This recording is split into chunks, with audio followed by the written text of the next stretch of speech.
Ladies and gentlemen, we're going to get ready to bring our meeting to order. If you will, please take all mechanical devices, please turn it to the silent position. I sure appreciate it. Mr. City Administrator, we'll get ready to get started. At this time, Ms. City Clerk, would you please call the roll of the council? The Honorable Mayor Pro Tem Linda J. Davis. Absent. The Honorable Alex Heath. Present. The Honorable Hattie Portis Jones. Present. The Honorable Pat Palland. Present. The Honorable Ulysses J. Smallwood. Present. And the Honorable James Whitmore. Present. Okay, thank you so much. Mr. City Administrator, we'll go ahead and go to our first item. Number 1, the Electric Cities of Georgia, ECG, electric utility rate discussion. Mayor, if I could, as we prepare, we have Sarah from ECG with us this evening, and she's going to go over our recommendation from the rate study that's recently been conducted. But as we begin this discussion, we'll have 2 presentations tonight, one on electric rates and the other on water and sewer rates. You as members of council may recall that we've talked about this several times over the last 12 to 18 months, that this is a conversation that we were going to have, and it's in context of helping our enterprise fund to be solvent. And so that's kind of the overarching context of this. We are currently in a position where our enterprise fund is running at a deficit. There's a lot of history to that, which you'll hear some of that tonight. That goes back over 10 years. And so this is the result of a lot of very diligent work with our partners at ECG. Sarah, if you could please, and then we'll take on, after this discussion, it'll take about 10 minutes for this presentation. We'll take questions, and then we'll proceed to the water and sewer rate recommendation. Okay, can everyone hear me okay? Yes, ma'am. All right, good evening. Good evening. And I'm here to talk about electric rates. I wanted to just do a quick overview of the funds. So, as mentioned, the electric fund is an enterprise fund, and it is currently losing money. The main source of revenues for the electric fund are the rate revenues, or the rates that are in your schedules, so the residential, commercial, industrial. That's the largest source of revenues for the fund. There are other revenues such as late fees, which are a smaller portion of fund, but they also contribute to the revenues and help to cover the costs of the fund. So the electric fund is losing money currently, but as you can see, the general fund, that's your fund for general services, government services, including public service, community development. But a source of the general fund is the enterprise fund. So the electric fund commonly will transfer money to the general fund.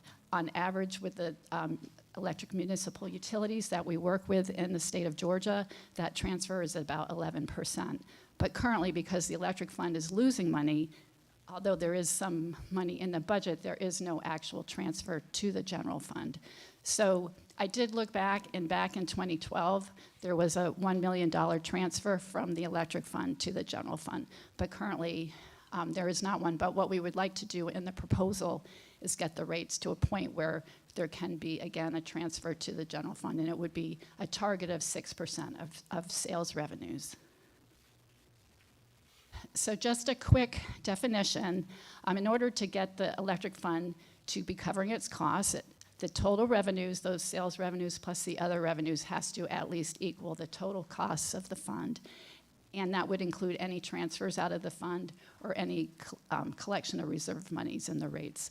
So that amount is your revenue requirement. How much revenue do you need to collect to cover all of your costs? And that's what we need to get to so that the fund is at least breaking even. Oops. So I think the easiest way to see the shortfall and what has happened is to look at the power cost history. If you look at the graph on the left side, the actual in the red bars, the power costs have increased over the last 10 years by $3 million. Now, that's also given when you look at the rates, on the rate side, the electric rate schedules have not changed since 2012, so that's over 10 years. Now, there's also 2 riders. There's something called a power cost adjustment and an environmental compliance rider.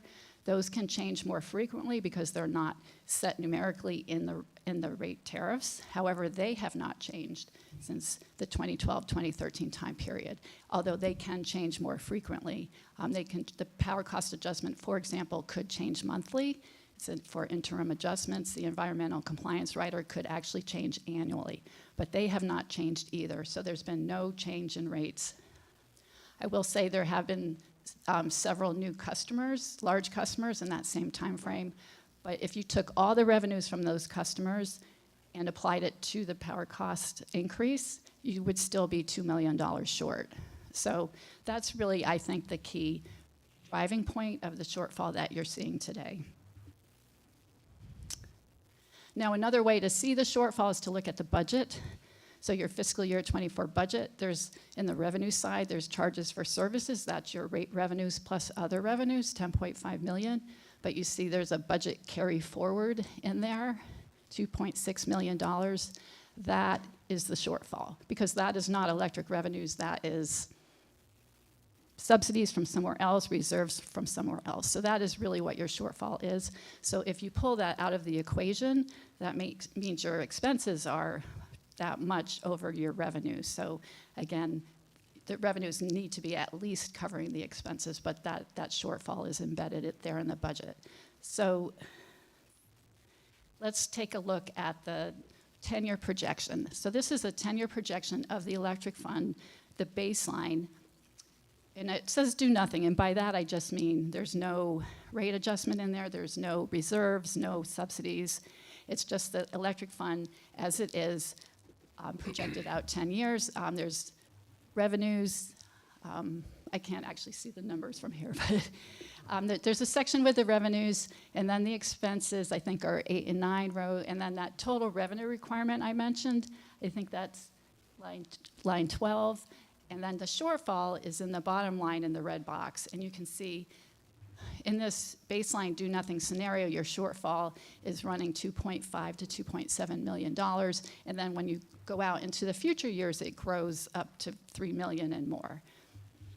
And just to mention at this point, the importance of reserve funds. So your electric utility has an obligation to provide reliable, safe electricity to customers. And part of that obligation requires reserve monies. You need reserve monies to cover emergencies like storms coming through and wiping out your electric system.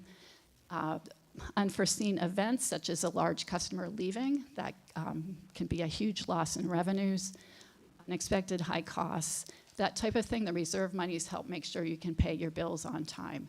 And part of it, too, though, is reserve monies can help you maintain rate stability. Or in this case, what we'll do is there are some MEAG competitive trust fund monies that are there. We'll use that in conjunction, and this is for the solution, we'll use that in conjunction with a rate adjustment in order to get the rates up to where they need to be. And the benefit of that is it spreads the increase out over 4 to 5 years. If you did not have reserve monies, or, if they had been all spent, you would have to do that kind of increase in 1 year. So there is a benefit to having them there and maintaining them. And I'll talk about that more in the solution, but I wanted to mention the importance of having those reserve funds there for the general operation of the electric fund. And just to mention, if you were thinking that it might be good to delay any kind of rate adjustment, those funds would be gone in a matter of 2 to 3 years, and then you would have to do a rate increase in 1 year, say, that's 30%. So this is just an overview of the proposal. So 10-year rate adjustment. Now I do electric rates for the utilities in the state, the electric utilities, municipal utilities. I've done lots of multi-year rate increases, or rate changes. That does not mean they are fixed in stone for 10 years, that they can't be changed to year 11. We've had situations where they haven't been changed. We have other 10-year proposals that were adopted. The only changes were to the power cost adjustment. We had a situation where one city froze the rates like at year 3 because they didn't need the revenues that they felt at that time. Another case, the city put in an even higher increase because they needed the revenue. So there is some flexibility. It absolutely should be reviewed and monitored over time, because of course we're doing a projection based on the best information we have right now, and that of course could change. So also we would, like I mentioned, we want to phase in a general fund transfer to be up to 6% of sales revenues and use those reserve funds and then replenish them as well to make sure that an appropriate level of reserves are maintained. And also, just if you notice, the operating cash fund of the electric fund is only something like $300,000. That really doesn't even pay one power cost bill, so that needs to be built up as well. So this is the solution, so taking that projection and putting in the solution. And if you look at line 3, that's the overall percent rate increase, so that's over percent of the total retail sales. And then those revenues, I'm going to say that's line 9. You can see the cumulative revenues, and what the good thing about them is they build on each other, so it helps build them over time more quickly than you might expect. And then the use of the MCT revenues is in row 8. And then you can see at the bottom, the net revenues, you're showing 0 or positive numbers. And again, if you found a financial system better than projected, you can build the general fund transfer higher. If that's the case, there can be adjustments over time. And you can see in the transfer, I did start it in 2028. And it's just a small start, but it would start to build up. And again, if anybody has any questions, please ask. Does any member of council have a question? Go ahead, Mr. Heath. Is this rate increases due to Plant Vogtle 3 and 4 coming online? Well, that's part of it. That's part of it. But it had already increased too, so it was, I think it's just the nature of the increases over time, and 10 years is a long time. Yeah, that's the primary driver here, is that it has been over a decade since the rates have increased.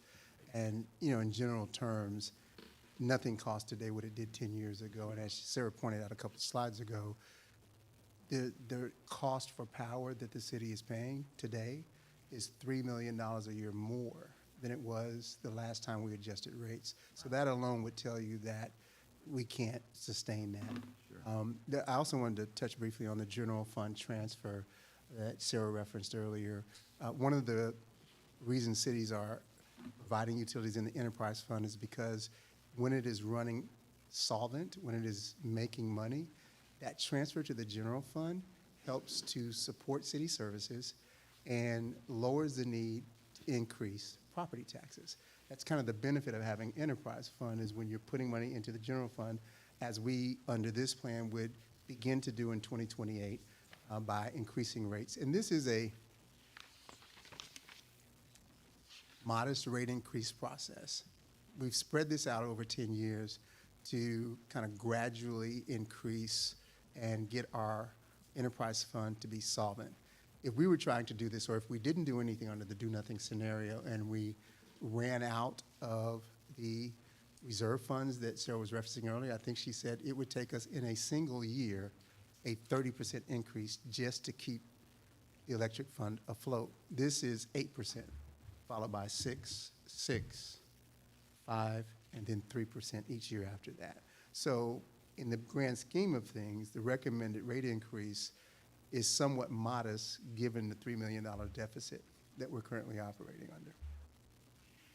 Also, my understanding is that Georgia Power was allowed to purchase generating power. So is that in any way affecting our rates that you may know of? I don't think so. I think their costs, I'm not sure exactly what you're referencing.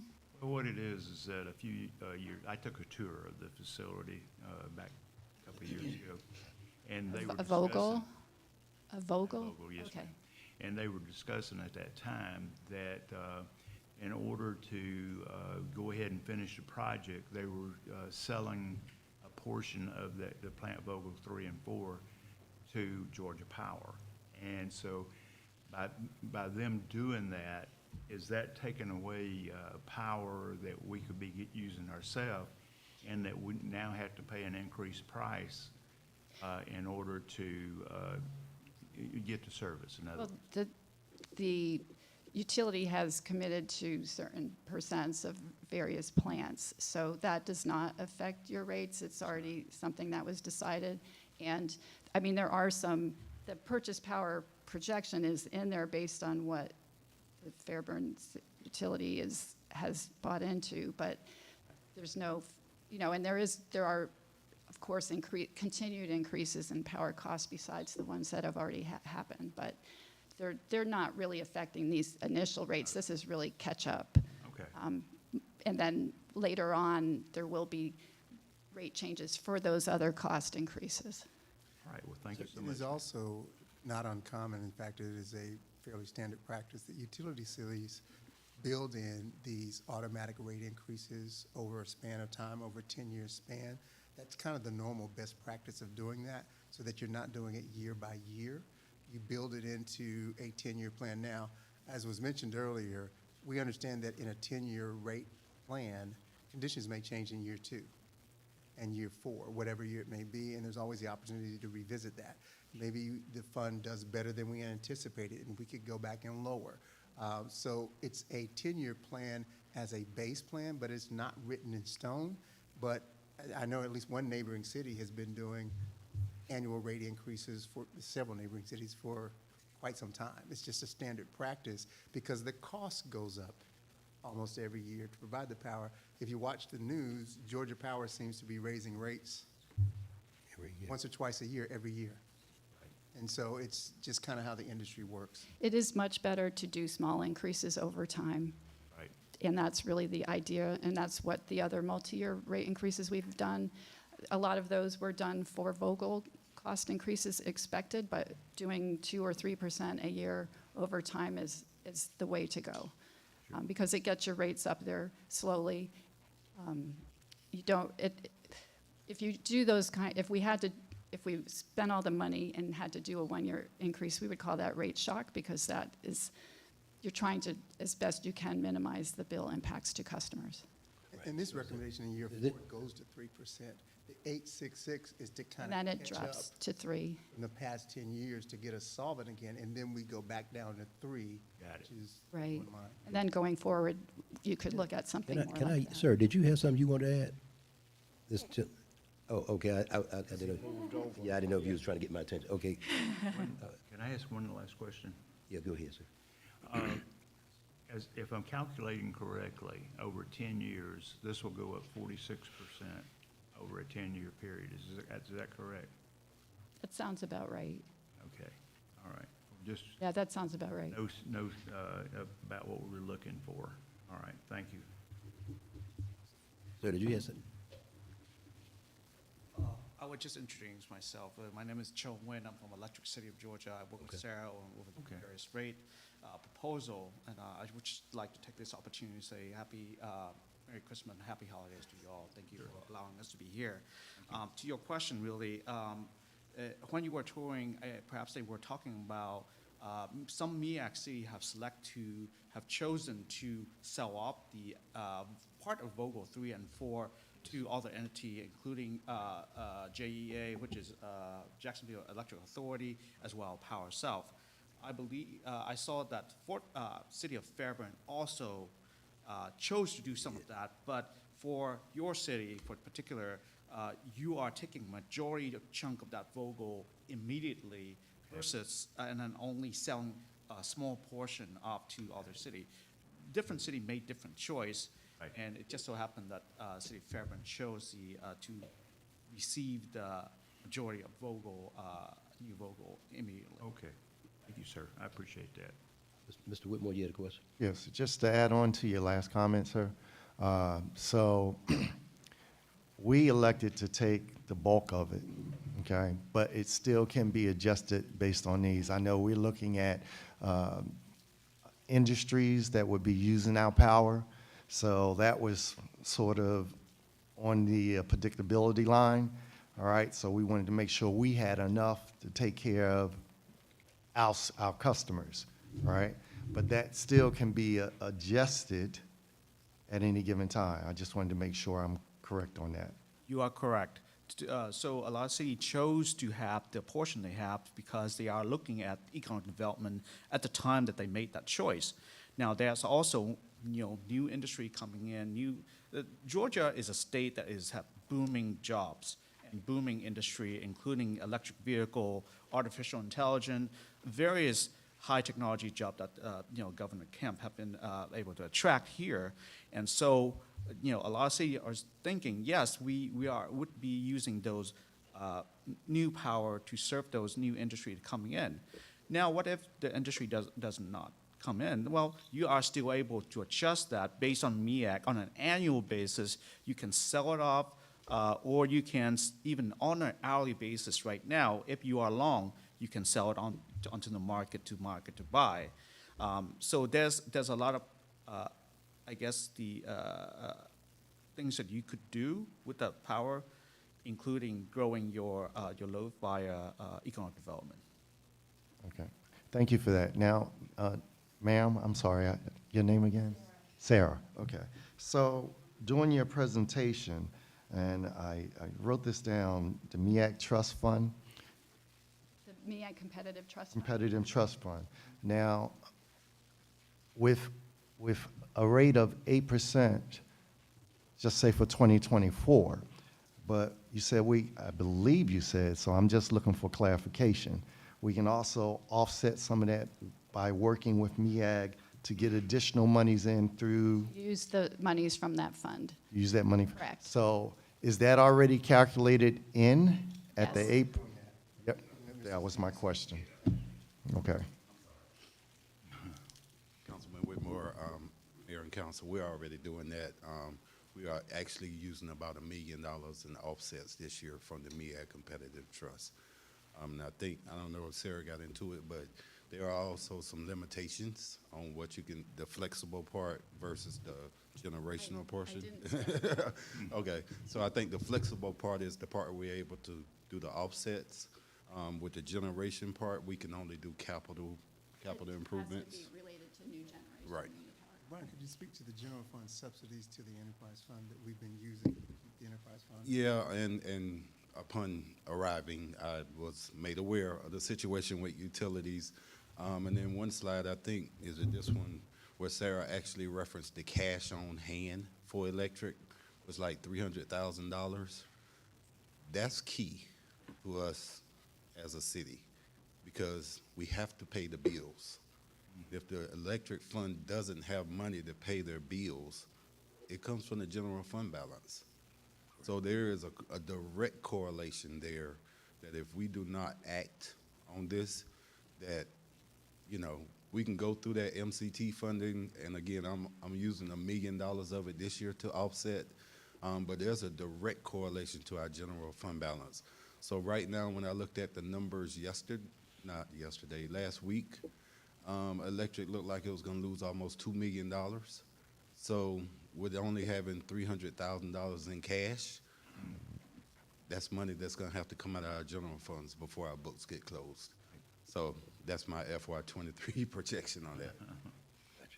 So thank you for that clarification, because immediately I went to that percentage and started saying, okay, are we getting some of that in? Right. The other question I would have for you, that you talked about the projection, the 10-year rate adjustment, and we can sit down and make those adjustments as needed, i.e., for example, so let's say year 2, we're doing quite well, all right? And instead of looking at that percentage of increase, whatever it is on the other screen, 6%. 6%, we can look at making those adjustments based on the needs of the city and based on projections when finance comes out with his numbers. So I just want to make sure what I heard and what I internalized is what you're saying. Yes, But keep in mind that in year 2, you're still going to be trying to increase your operating cash, and you're still, it's still at the beginning. So even if you're doing well, that there's places possibly for that money to go, as in the operating cash fund. Well, of course, I wasn't looking at year 1, year 2. I was probably going a lot further down. Right, I thought you said year 2. So, It's probably but- year 4 before. Year 4, year 5, yes, correct. You're more likely once you kind of, but you're correct, if things are going well. I mean, you could also start implementing the general fund transfer if you're doing well, or make other adjustments. So yes, you're correct. So I asked that question just from the standpoint of, I know our staff is going to be doing everything humanly possible to reduce and not subject our customers to continuous rate increases.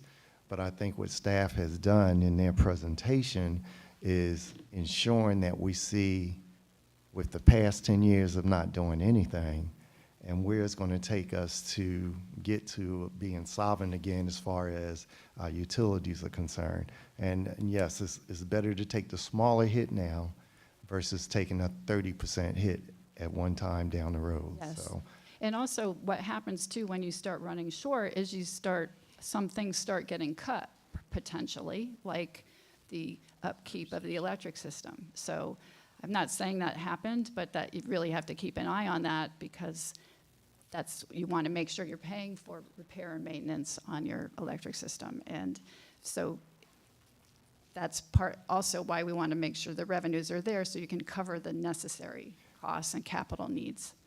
so what I do know, based on various presentations here before this body, is that our utility, our electric department, has really been pushing to ensure that we're getting the upgrades and upkeeps that's needed for this Right. city to prevent and eliminate any interruptions whatsoever. Yes. So, and I know that he's been working very closely with ECG. Yes. Yeah, Yes. yeah, Mr. Martin. I know he's been working very closely with y'all based on the information that has been articulated here in these chambers. So I'm looking forward to y'all having some new advancements so we can replace the ones you already did. And we do this because we do have another presentation. I want to make sure we get to the water rates, and then I want to allow council to go indulge Okay. in some of this food they bought. I'll just, I'll continue quickly. Quickly. Okay. I just want to mention Georgia Power has had 3 rate increases this year, and for the average residential customer, that is 20%. I am a Georgia Power customer. And in addition to that, there's increases already approved for 24 and 25, and they're currently this month trying to get another Vogel increase approved. So you're looking at potentially another 16%. So when you look at these bill impacts, those are based on the known rates now for 2023, and then expected 4.5% increases for 24 and 25. I think 24 and 25 will be even higher, but please compare the bill impacts under the proposed rates against Georgia Power's. It gives you a point of comparison. I'm just going to run through this rather quickly, point out a few things. So for residential rates, there are base charges. This is a fixed charge each month. There's a $1 increase per year to the base charge. There's also increases to the energy charge. Just as a reminder, the PCA and ECCR are riders. They're not set, the numbers are not set in the rate tariffs. The bill impacts are below the rates. Residential is a seasonal rate, so summer, winter, that's what the S and W are. The bill impacts are based on an average customer, so it's 1,000 kilowatt hours per month, showing the summer and the winter. You can see what the bill is current versus each year for the first 5 years, then year 10. You can compare that against Georgia Power's rates. Similar for the general service non-demand, this is your smallest commercial rate. It's also a seasonal rate. They've got a bit higher increase in the base charges and energy rates and the bill impacts. I'll just run through these Real quickly, because I have quickly. Okay. presentation. The only thing to add for small power, there is demand charges for these larger commercial customers. So those are also fixed charges, so there are some increases in those as well. And medium power, large power, just to mention, there's currently no customer on the large power rate, but 2 of the special contract customers will be moving to this rate in 26 to 27. Industrial rate, 2 of the contract customers will be moving to this rate. This last rate, industrial distributed generation is when there is generation close to the customer, such as solar. So this rate is specifically for an large industrial customer that adds solar. And then security lighting. Okay. Ma'am, I'm about to get ready to transition because I've got to get into the next presentation. Okay. The second agenda item is water and sewer utility rate discussion. Wait, Rick. All right. Hi, good evening. Good evening. You're going to have to Mr. speak Smith, up. you're going to be displaying the 6-page. So in your pre-read material, there was a 6-page document. We have made some minor updates to that document to expand the rate tables on pages 5 and 6 to reflect 2025 and 2026. So we've added those columns to reflect the proposed 5% adjustments annually. Sarah did a great tee-up for essentially everything that was said for electric also applies in the water and sewer realm. So I'm going to err on the side of hitting the high points quickly and then attempt to address your questions. So within that 6-page document, the first page just reflects the horizon increases in cost, inflation, aging infrastructure, water and sewer, and the water and sewer rates being undervalued is a national problem. Page 2 discusses your water perspective with 100% of your water comes from City of Atlanta. Those rates are currently subsidized by most, and there have not been any rate increases since 2011. There are also, on this page, there's a snapshot of the rate categories. There's dozens of rate categories, which is atypical. Most utilities have just a few. Page 3, if you continue scrolling, hits on sewer, tells the same story, no increases since 2011, and yet you pay wholesale rates to Fulton to send it there for treatment. Those rates have been increasing at 5% annually and are forecasted to continue to increase at 5% annually. Page 4 of this document takes a competitive analysis, a look at neighboring rates, and this is, I will say this exercise is not a full-on rate study. This was a initial look at an interim adjustment to make a necessary course correction that is defensible and brings you closer to moving the right direction to start to correct for 12 years of not having any kind of adjustment. So when you're not making those annual adjustments, you are moving backwards. The look ahead in our case is 3 years, less comprehensive. That as with electric, these are proposed rates that can be looked at again, will be looked at again annually.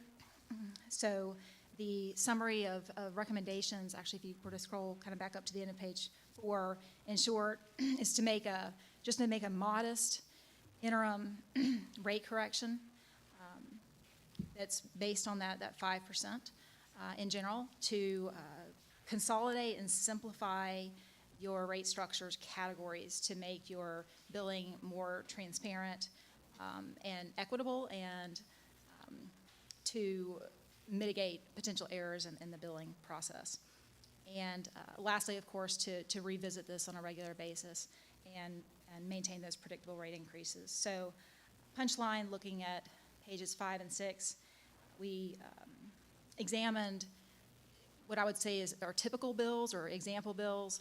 Sometimes an average isn't necessarily reflective, so we took we looked at different customer classes, at standard deviations of bills, and so these rates reflect, all of these rate structures for 2024 take an existing rate structure that you already have and escalate it by 5%. None of these numbers are new. It's always an existing rate structure escalated by 5%. The other factor that weighs in is that the customer classes are consolidated, so that also affects what a customer's bill is going to see.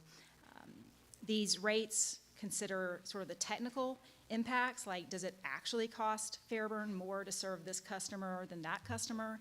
And it also considers sort of policy decisions, like do you want to incentivize or disincentivize a particular customer category or have one subsidize another.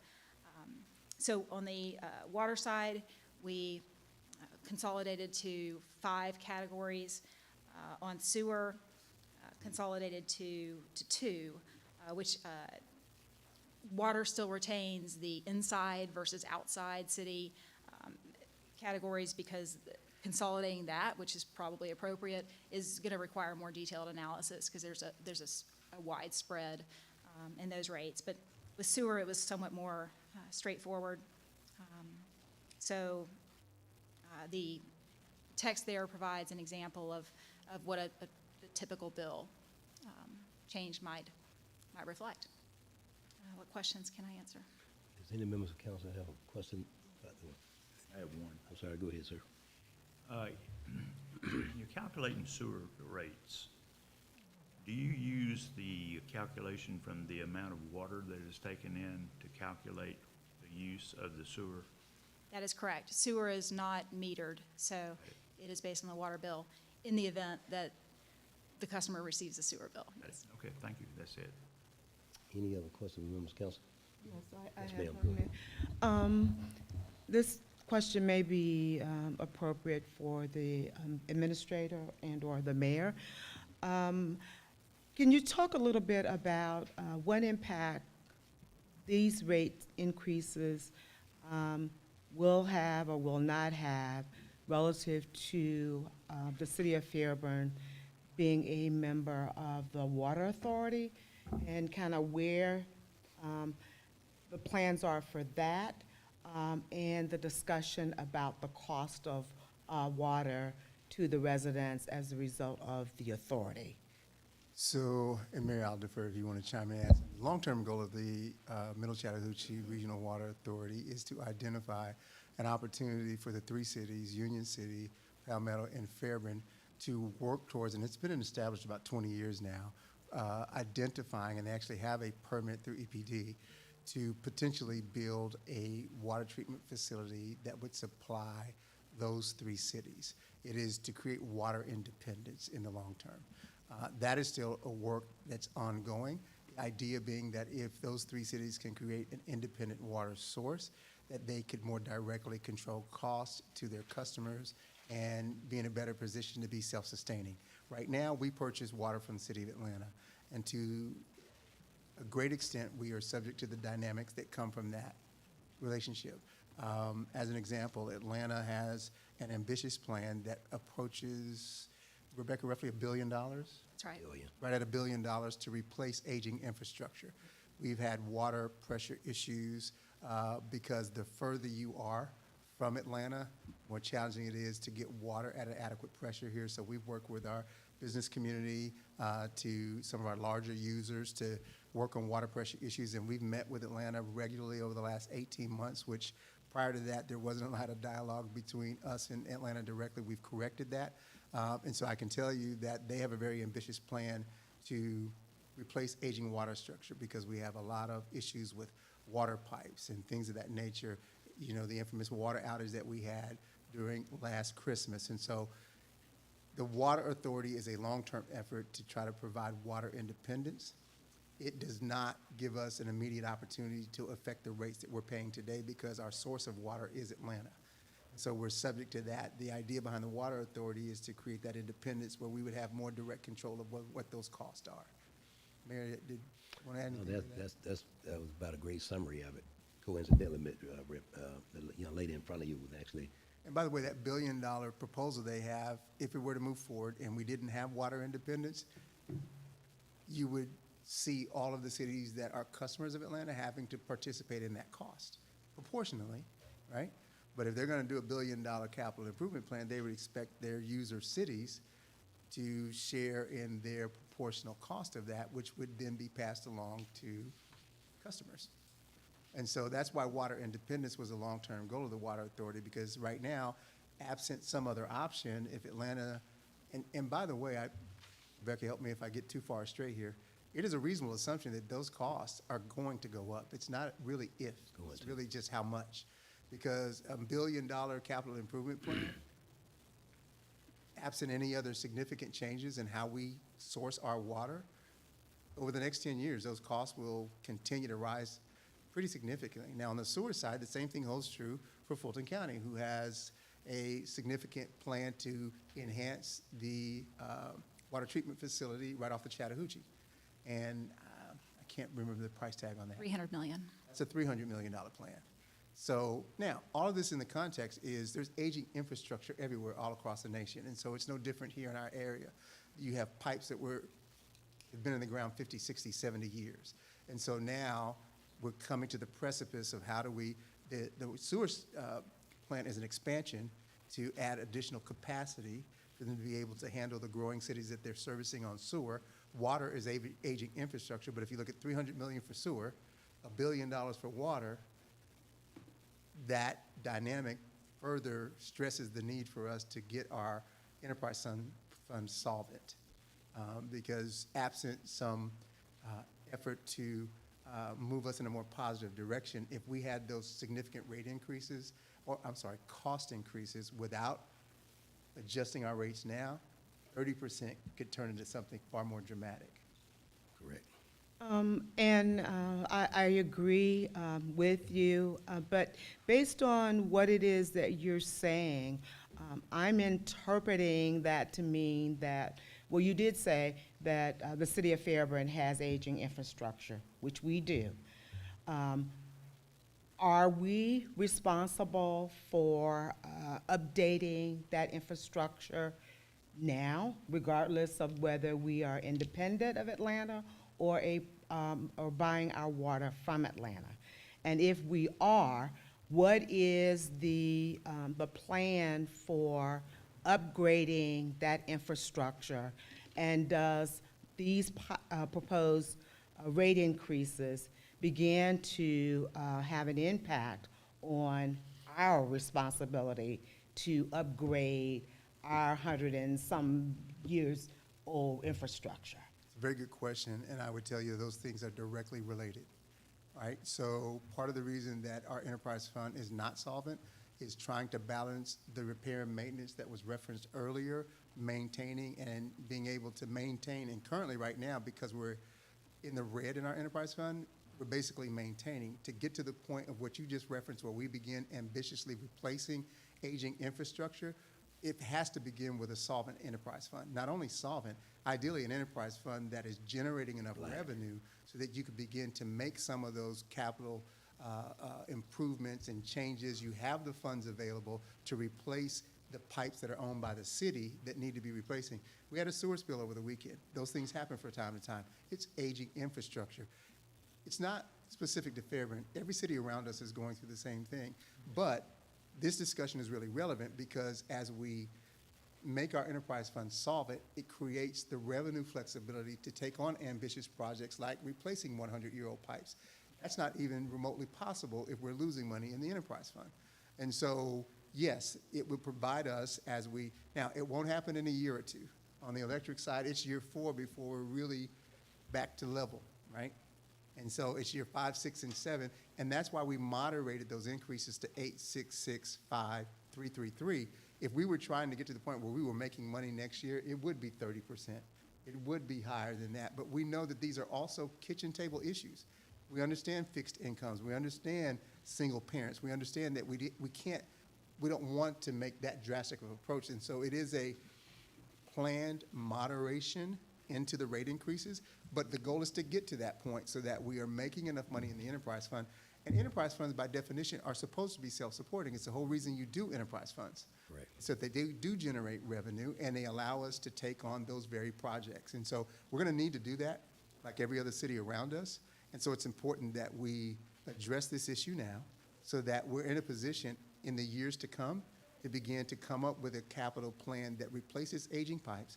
We're already doing things. You'll see something on the regular agenda that identifies lead pipes. I know that's been a concern. And as we identify those, and right now I don't think we've seen evidence that there's a large percentage of those in the city, but if we were to find lead pipes, we have to fund the replacement of that. And so that's why getting the enterprise fund back to in the black, back to making money, gives us the financial wherewithal to do those things.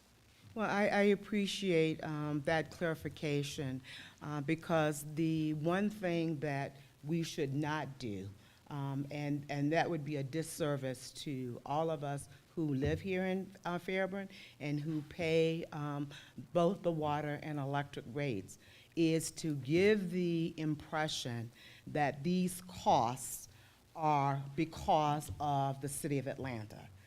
We have our own responsibility as a city in delivering water sewer, regardless of where we buy the water from, that we have failed in the last 10, 12 years to put the money aside that was necessary to upgrade the infrastructure. And we are now at this point where we have no choice.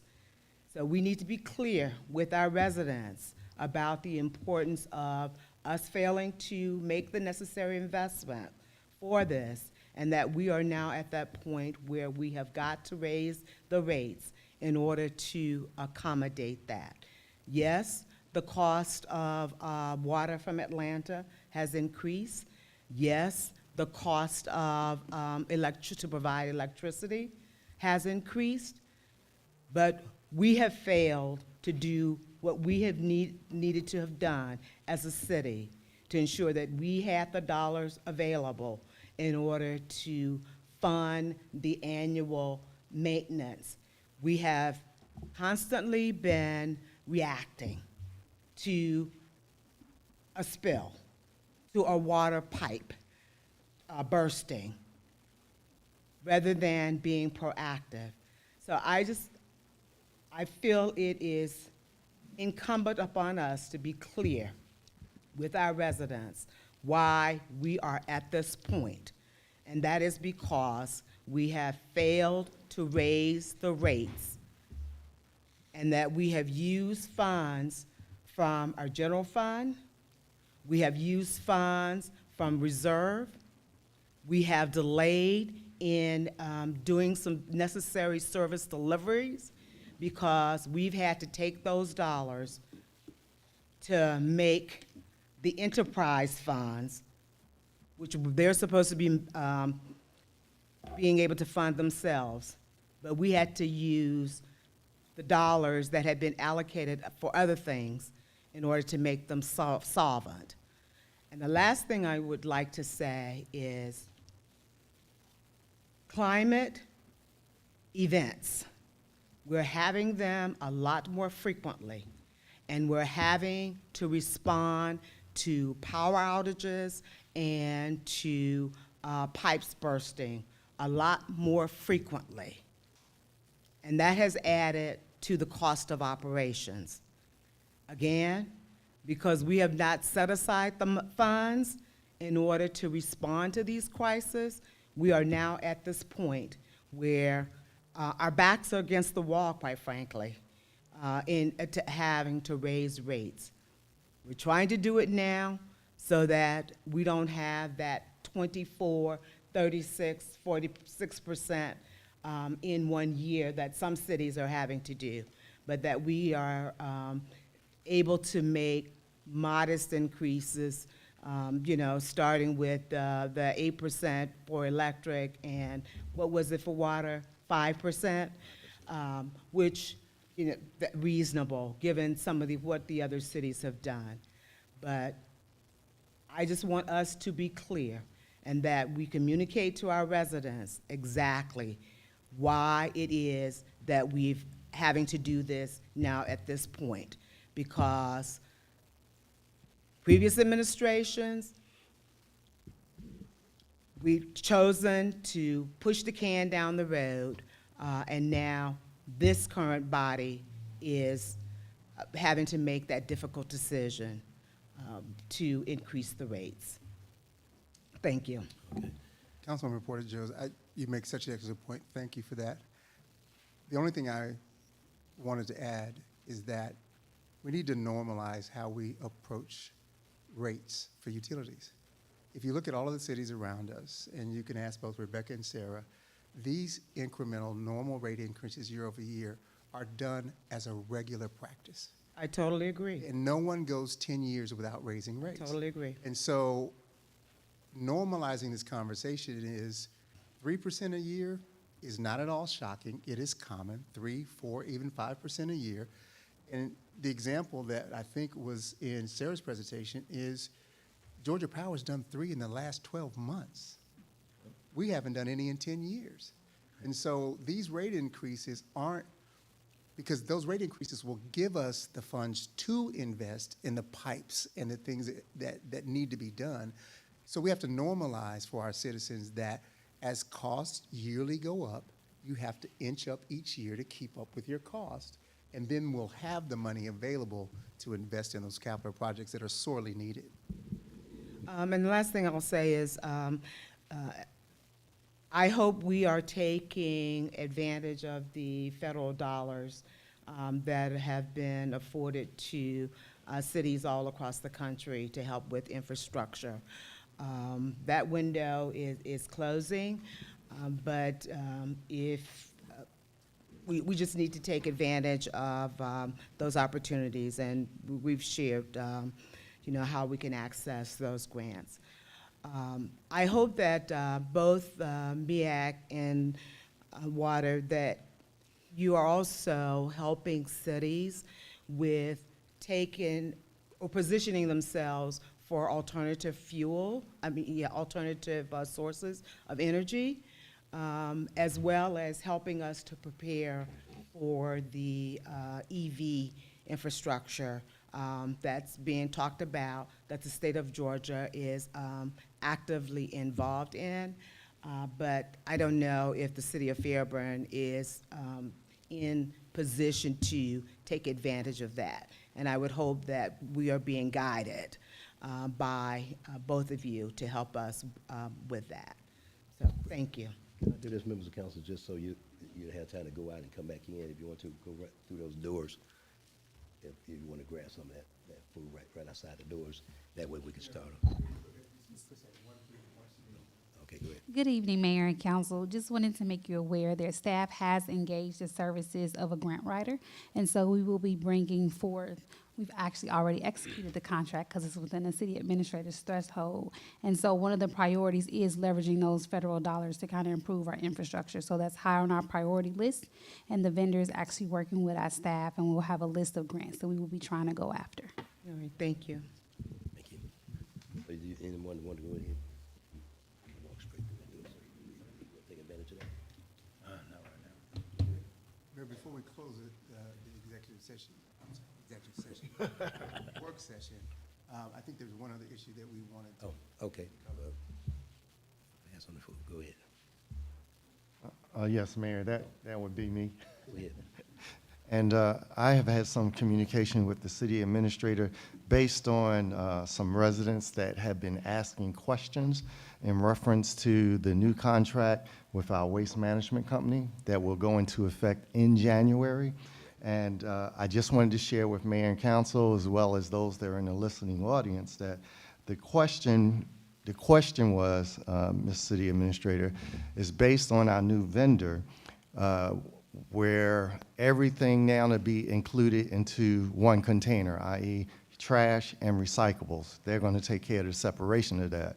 But in communication with, the text that I received is that even in their household, it took 2 containers just to maintain what they do on a normal basis. So the question is, how are we going to manage with just one? Now, I know we talked and we had to answer, but my question would be, what is the service industry norm? And also, I know that the presenter that was here before us did talk about an additional container, but I was just wondering if you can shed some light on all of that. Certainly, and I'm going to ask our representative for Amways to come up. What I would tell you is, as you may recall, we went through a very deliberate procurement process. That started because the current vendor, GFL, had already contacted the city and told us they would not continue to provide the service at the rate they were currently getting paid because the market had gone up so much. And so we had no option but to put it out to bid to find the lowest responsive bidder, which Amways was. And our representative can talk a little bit about their one-can methodology and how they're able to separate that. There is still the opportunity to get an additional can. And even with GFL, the 2 cans were actually supposed to be for household waste and recycling. I know some people may have made them 2 household waste, but the intent of that was household and recycling. And so I'll pause there and let Amways kind of tell us how their process works. Good evening, Mayor and Council. My name is Mandy Renova. I'm the Government Contracts Manager for Amways. Thank you for the opportunity to come before you tonight and explain. Yes, the one bid solution does provide 1 container for all trash and recycling to go in. In the event the resident does need a second container, it would also fall under that one bin solution. That material is taken to our transfer station, all material, recycling and trash in one bin, taken to our transfer station, and then hauled to a facility in Montgomery, Alabama that sorts it. It goes on a conveyor belt system. It has metals and blowers and different options for that material to be separated. The advantage is that the residents who didn't want to participate per se in recycling are immediately participating because all of the trash is going to have an opportunity to be recycled. And I only have one question. What is the normal size or gallons of the containers? Is it larger than the norm, or is it the same, or? Yes, they will, if they request a second can, it will be a 95-gallon. Your current provider gives you a 65-gallon recycle bin, so they will have more room if they've got that second container to combine the trash and the recycling. And I think that was, Cost? Is there a cost? from what I'm hearing, with the additional Yes. size of the can, that should satisfy with the one, but if they need another, the cost of it would be? $7.50 per month. So that first container is a standard size can, 95, 96 gallon, depending on who you ask.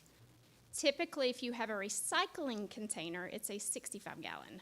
We're gonna offer a second additional can if requested and paid for, and it'll be a standard 95, 96 gallon trash can. So they will have more than enough room with a second container, but with a first container, if you're breaking down the boxes and it's an average size household, 1 container should justify. Any question? No, that was just a good one because, yeah, we're a normal size, well, 5, but, A little bit. yeah, so it wasn't that, both cans were full.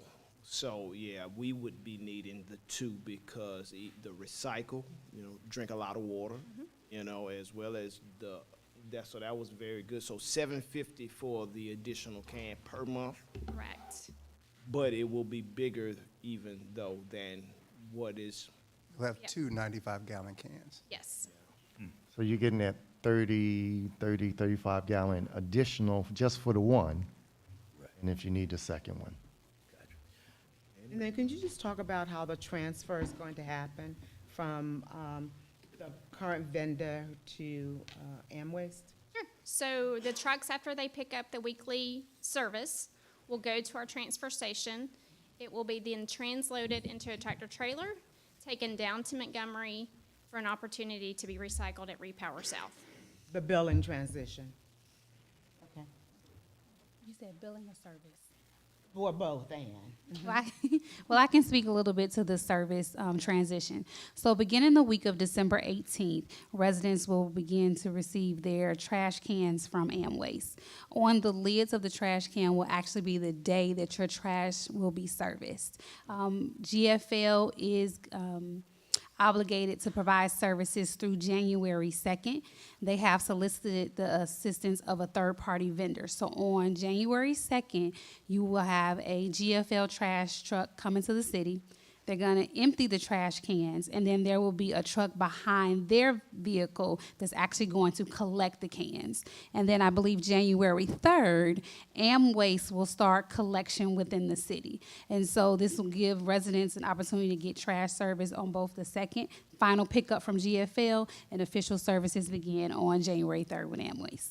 And then GFL, so GFL will pick up both the trash and the recycle can? Yes, ma'am. All right, and what if because I never received a GFL can, actually. My can is from the previous vendor. I can't remember now who that was. So are they, are they picking those up too?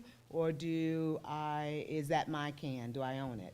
I will get clarity from GFL. Thank you for bringing that to our attention. All right, If I thank can you. just interrupt, as a previous employee of GFL, Waste Industries was acquired by GFL. So Okay. that container is property of GFL's if it's marked as Waste Industries. Yeah, it They'll be is. Yeah, they'll be picking that up.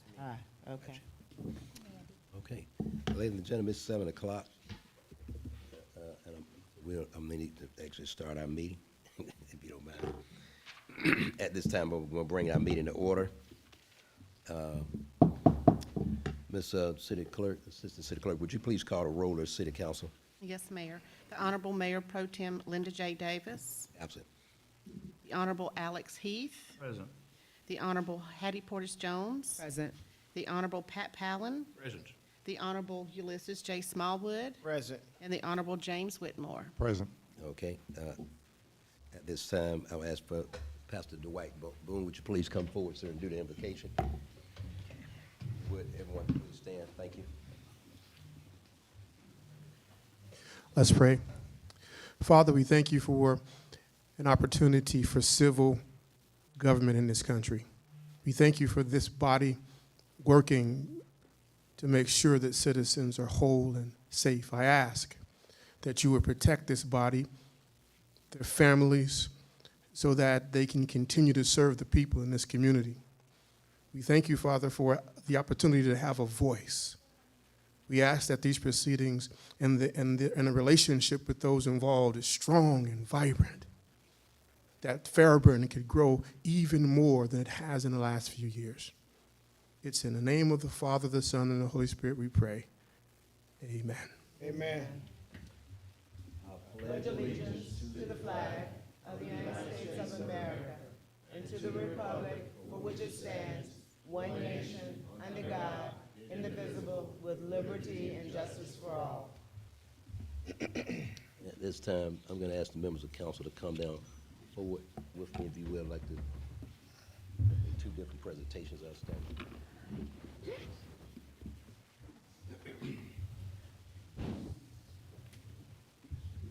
Members of the Green Oil, okay, come forward. Yes, sir. They wrap the Green Oil, please.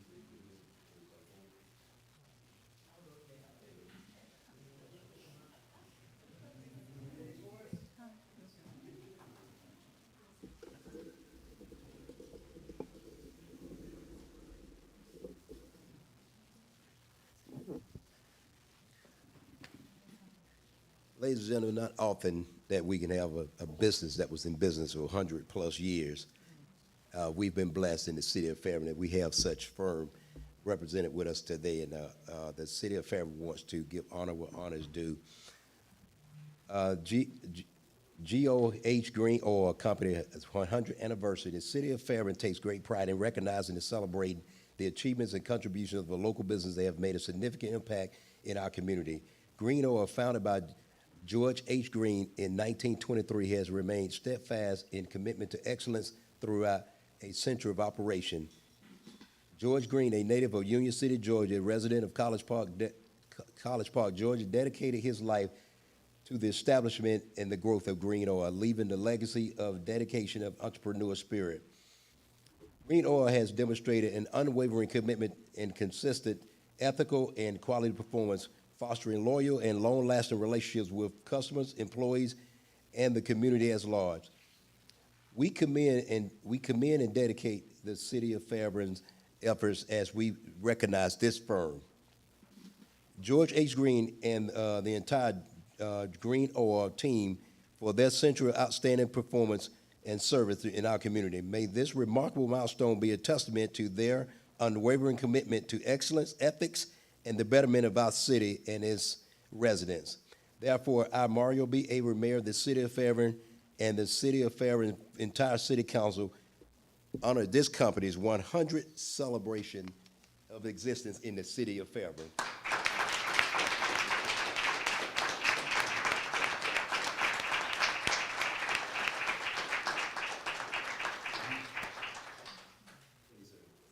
Thank you, Mr. Mayor. Yeah, 100 years is hard to believe. I came to work with my dad, George Green, in the mid-'60s, so that was only 58 years ago, and time does fly. You know, that's half a century right there.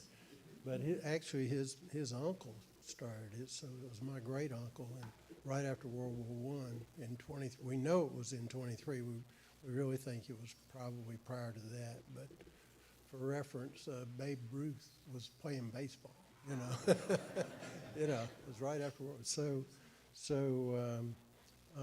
And then with me is Tracy, my brother's daughter, and my son Blake, and so I'm third generation, and they're fourth generation. So it's a family business, and that's what it's been, and we've been fortunate to grow with Fairburn, and we want to continue to do that. So I thank the mayor and council for honoring us. Thank you.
This recognition, next award is for the recognition of Councilmember Pat Palin, who rides off in retirement from the Fairburn City Council.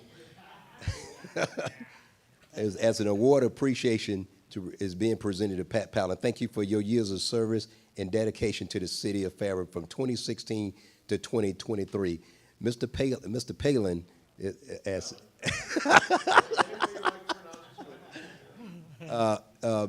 Pat has actually served as the advisor to the economic development here in the city of Fairburn during the former mayor's administration, Betty Hanna, for 8 or 9 years. And so a lot of what you see is happening in the city of Fairburn, he actually played a critical role as it relates to the manifestation of it in our commercial district. And so we just, as a governing body tonight, want to give honor where honor due as this great man rides off in the sunset as he hangs his hat up from coming to meetings twice a month. So, Mr. Palin, on that, with that being said, I'm just going to turn it over to you, sir. Do you have anything that you can grace us with before you depart?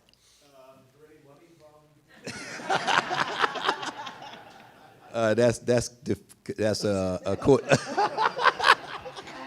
According to the city attorney, that's a gratuity, so violation of the law. So, but I give you the right hand of fellowship.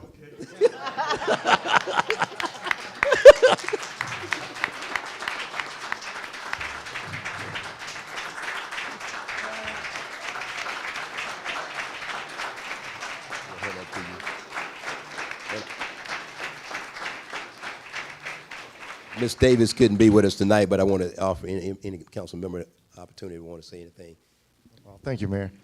Pat, we started together. I'm still here. You're retiring. But it was a pleasure working with you, sir. I wish you the best in your retirement. Enjoy your life. Come back and see us often. In the words of Pat Palin, no comment. No, I just that's usually what he says at the end of the council meeting every time. But I just wanted to say that Pat has been a tremendous asset to us. He has given us direction on a lot of things that happen within the city. And I, for one, just want to appreciate you for that. Thank you, sir. Well, there are a lot of stories that I can share, yes. But as you notice, Pat sits right next to me. And oftentimes I've gotten his eye telling me that I've talked too much and talked too long. Okay? I am.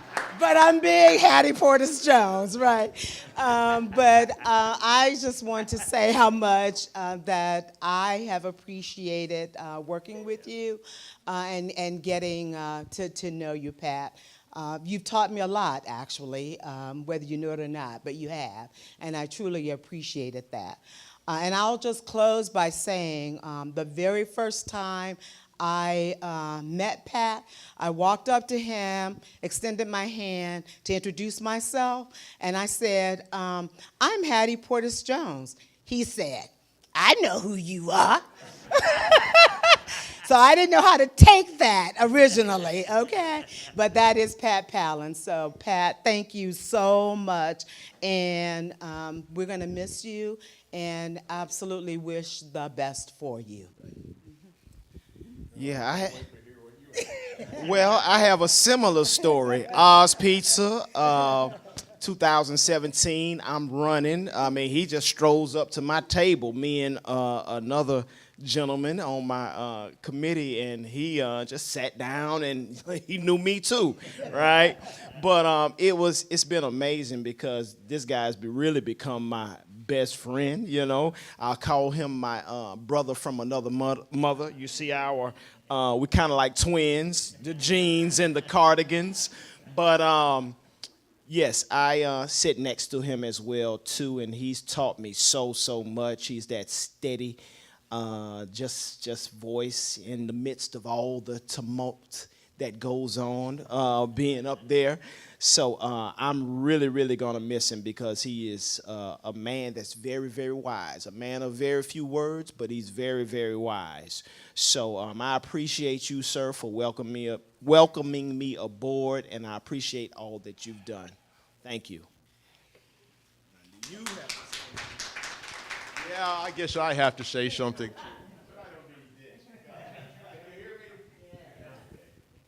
thinking, I've been here in this town now for 32 years, something like that. And that is correct. I spent.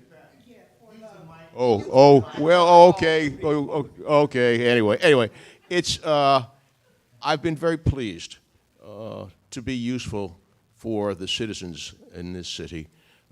And useful for the folks that I work with here, okay? And without making a long speech, because I don't do the speech deal anyway, let me paraphrase something a buddy of mine wrote back in 1599. His name was William Shakespeare. I was just a kid at the time, okay? So I'm saying to those of you who are residents of our city and members of our staff and my compadres here, whether we shall meet again, I know not, therefore, our everlasting hope take. I don't know. I'm a reasonably articulate guy, but not right now. This is doing more to me emotionally than I thought possible, quite frankly. So I appreciate your being here, and I appreciate your support, and our paths will cross again, to be sure. I'm not going anyplace. We were headed in the right direction. We'll get there. These people are going to make it happen. So thank you all.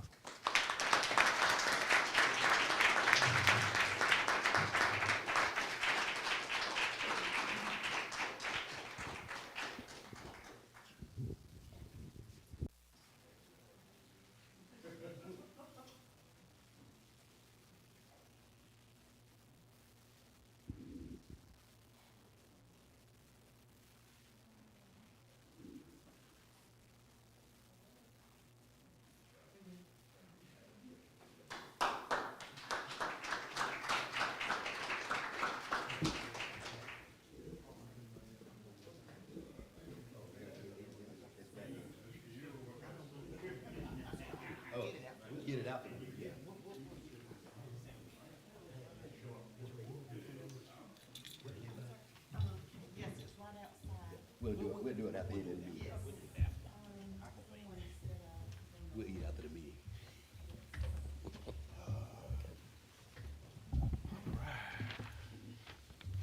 Members of council,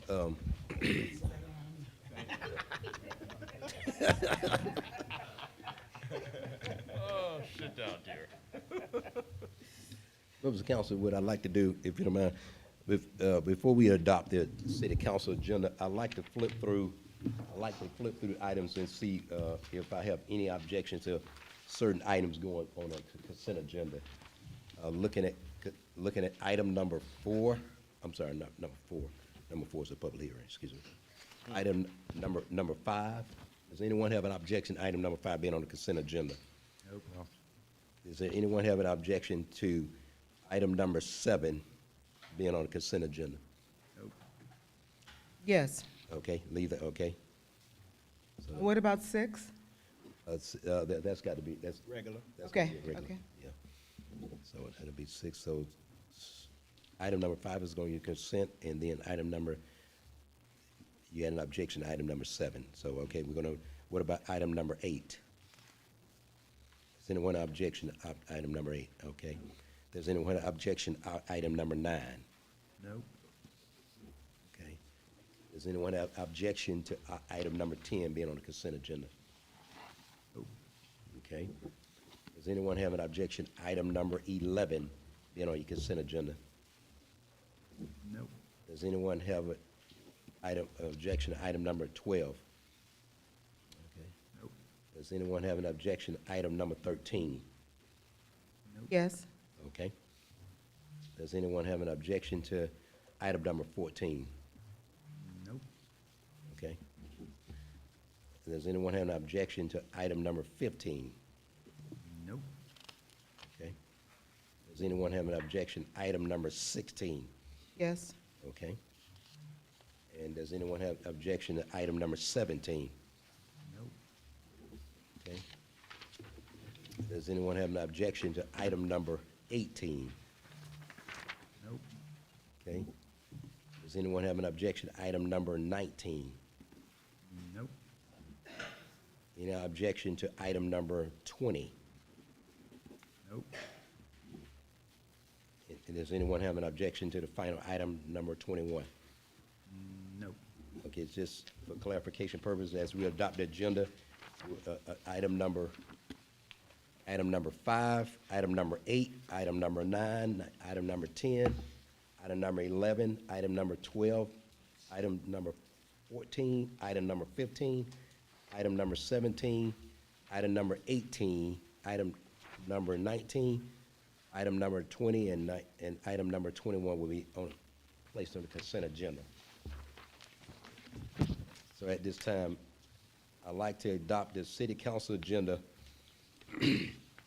with the following items that will be listed on your consent agenda. Item number 5, item number 8, 9, 10, 11, 12, 14, 15, 17, 18, 19, 20, and 21.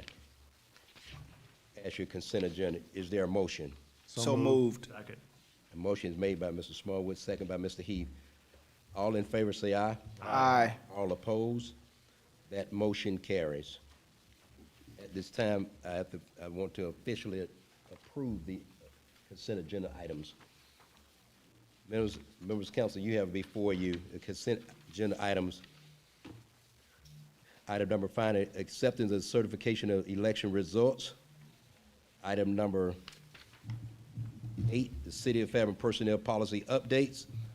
Item number 9, task order with integrated science and engineering for installation of water at temporary fire station. Consent item number 10 for the police radio purchase. Consent item number 11, LCI Education Campus Expansion Community Study. Mr. Mayor, I'm sorry to interrupt. We need to adopt the regular city council agenda, Yeah, I'm adopting the agenda with the, and then the consent agenda is adopted. Okay, I'm The sorry. regular agenda. let me My go. apologies. Yeah, let me back up. So, yeah, after the presentations, we should adopt the regular council agenda public comment, approval of the minutes, and then we would move to consent agenda after that. I got it. Okay, let me do this. Members of council, you have before you the printed agenda. Is there a motion? So moved. Is there a second? Second. All in favor say aye. Aye. All opposed? That motion carries. At this time, 30 minutes will be allowed for public comment. Each speaker will be limited to 3 minutes. However, a speaker may transfer his or her 3 minutes to another speaker. No speaker shall be permitted to speak for more than 6 minutes. All questions and issues will be addressed by the city administrator at a later date. Do we have any speakers? Yes, sir, we have two. Bridget New. You want to come on up? Ms. New?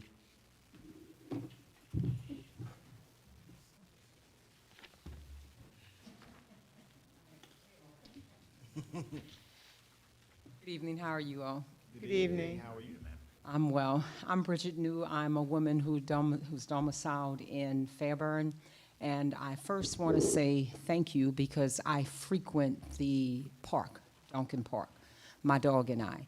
And the city has done really well with keeping that park up. It's a very nice place. It's very safe.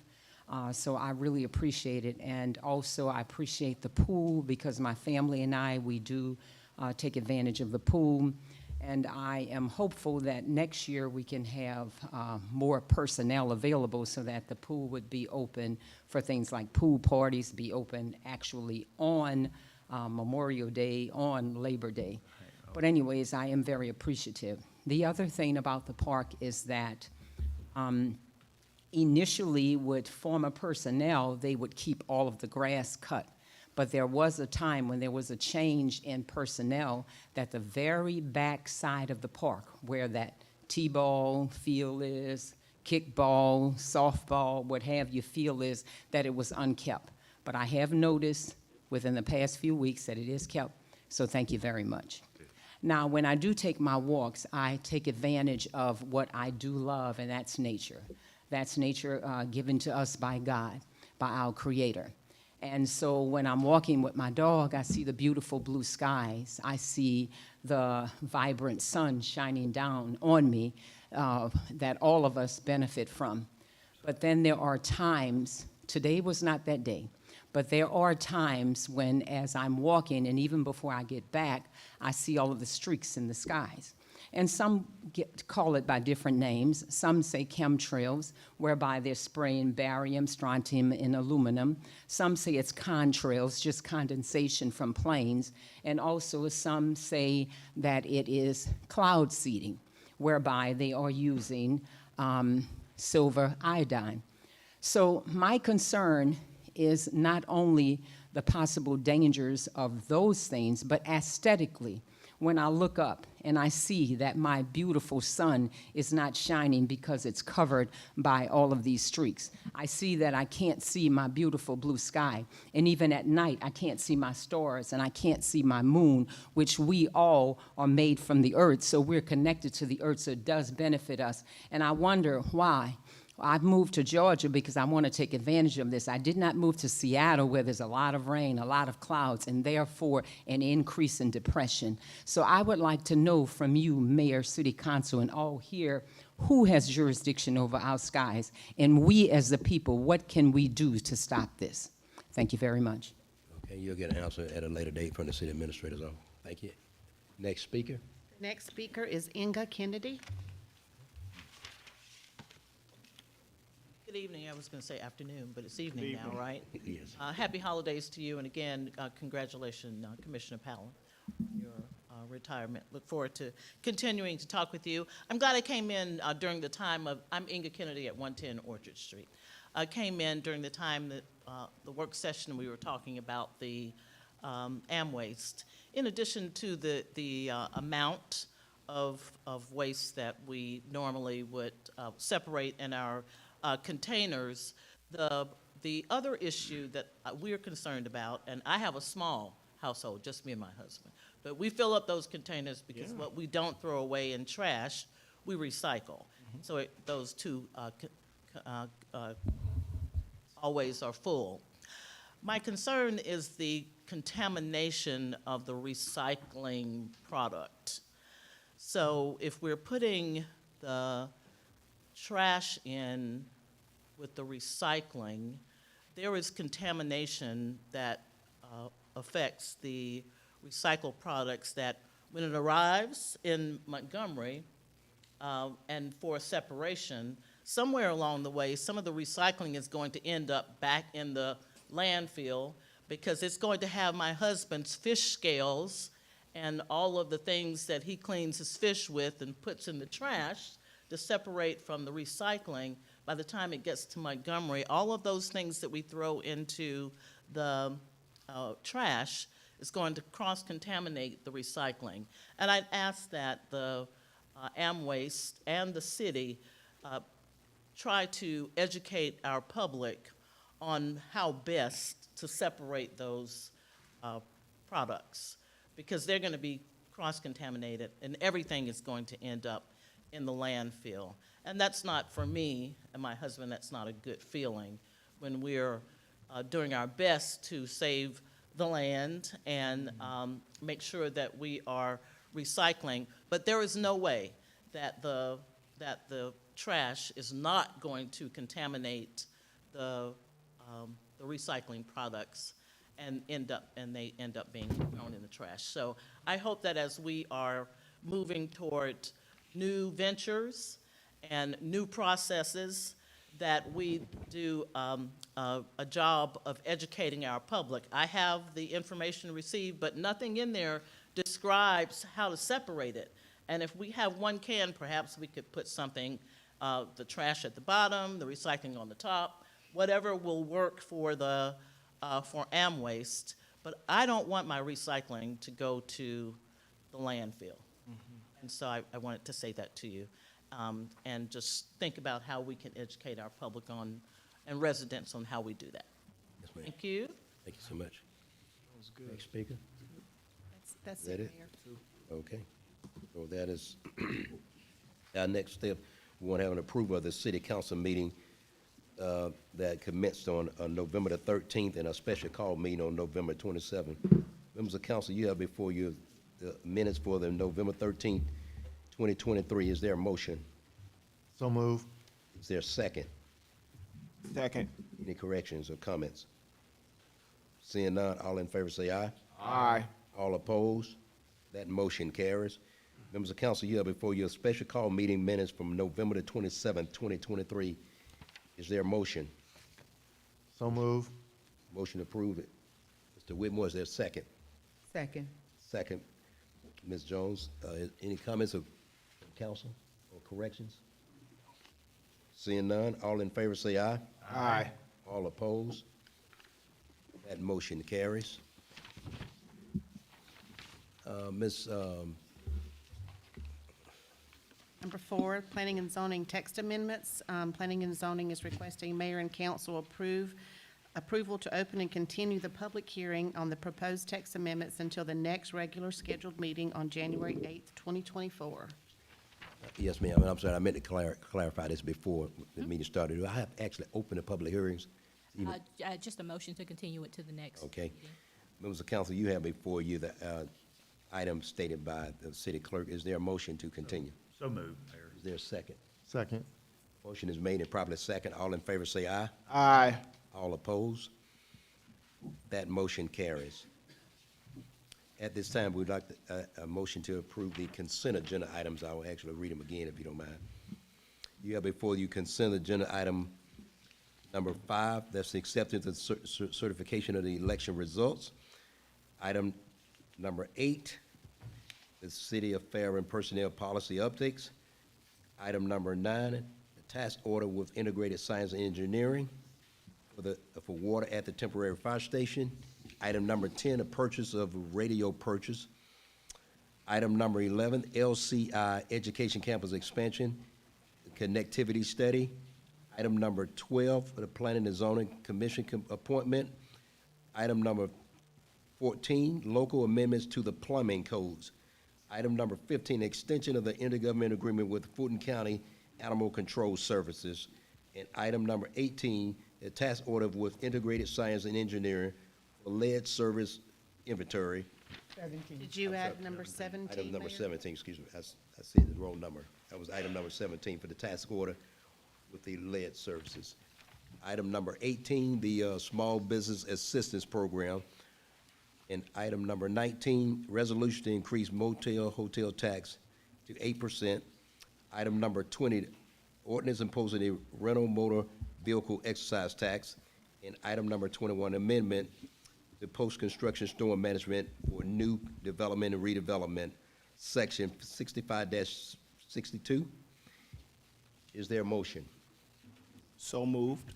Is there a second? Second. The motion's been, Question? Can I ask a question? yeah, I am. I was gonna, is there, okay, I was gonna say, is there a motion? I was gonna bring it to the floor. Okay. In this case, you got a question, go ahead. Yes, regarding the hotel motel tax, I know that we are required, we're restricted on how we can use those funds.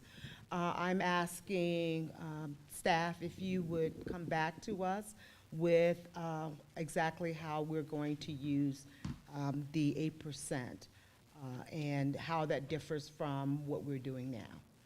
Yes, ma'am. Okay, thank you. Any other questions, council? All in favor, say aye. Aye. All opposed? That motion carries. Now we're going back to our regular agenda items. It's, Number 6, ordinance authorizing increase of electric, water, and sewer rates. Okay. City Administrator's Office is requesting mayor and council approval of an ordinance to adjust the city's electric service fee rates and water and sewer rates as prescribed pursuant to Fairburn Code of Ordinances, Section 59-58, to provide an effective date. members of council, you've heard the item read from the city, from the deputy city clerk. Is there a motion? So moved. Is there a second? Second. Motion is made and properly second. Any questions, comments? Yes, so I'd like, I know our, they're still here, for our audience who was not present at the 6 p.m. work session, if we could read for the record what the proposed rate increases are for both the electric and when we get to the sewer for that as well. And then after you've read those percentages into the record, a couple comments / questions. Thank you. Go ahead. So the rate increase as proposed in this agenda item are as follows. Georgia's base charge electric rates shall increase by the following percentage in the respective years. Beginning in 2024, it is an 8% increase, followed by 6% increases in 2025 and 2026. In year 2027, it is a 5% increase, and then the subsequent years from year 2028 through 2033, it is a 3% increase each year. That is for electric. Okay, So for water and sewer, is that a different item? No, ma'am. oh, this is No, the it's the same same item. one, okay. Right. So as for water and sewer, we consulted with our sewer consulting, Lindsay Engineering and Consulting, and we have recommended an interim baseline increase to water and sewer rates of 5% each for the next 3 years, subject to additional adjustment by mayor and council. So it's an across the board for water and sewer, 5% increase for the next 3 years. All right, thank you for that. I appreciate you reading that into the record for the audience that was not present at 6 o'clock so that they know what we've been discussing and what those proposed rate increases will be. What I'm asking is because we have an increase in the utilities for both electric and water and sewer, that we began evaluating putting in a budget billing program of some kind to just, you use the word normalize the rates. This would normalize the payments that one would have to make every month. I think that will be an easier adjustment for our residents, given that, you know, we're going to have 8% and 5%, which is, what's that, 13% in 2024, beginning in 2024. So if you could, sooner rather than later, come back with a proposed budget billing program that we can implement to help with that transition for our residents.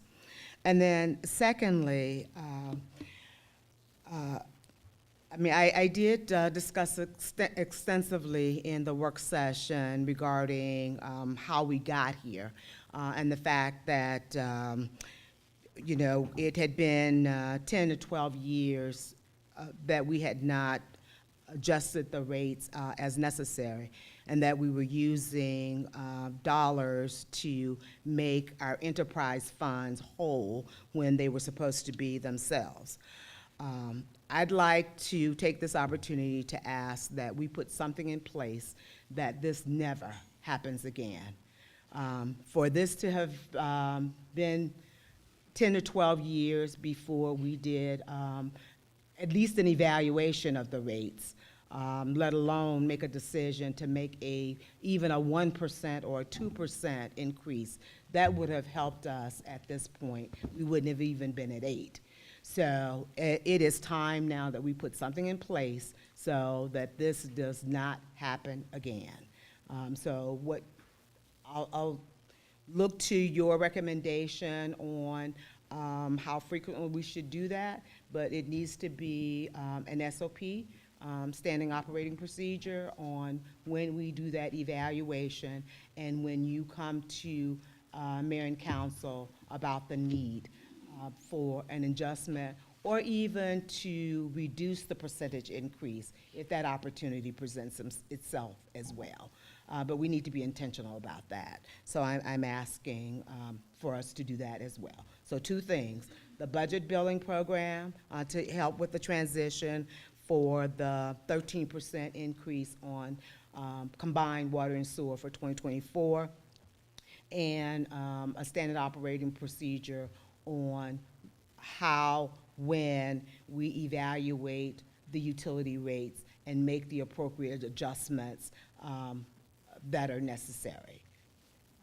And then thirdly, and I would ask MEAG, ECG, and I've asked this before, if you would come back to us and talk to us about, you know, alternative energy generation, and what it is that you're doing, and how it is that you can help the MEAC cities be in position and prepare for the alternative energy generation, because it's happening.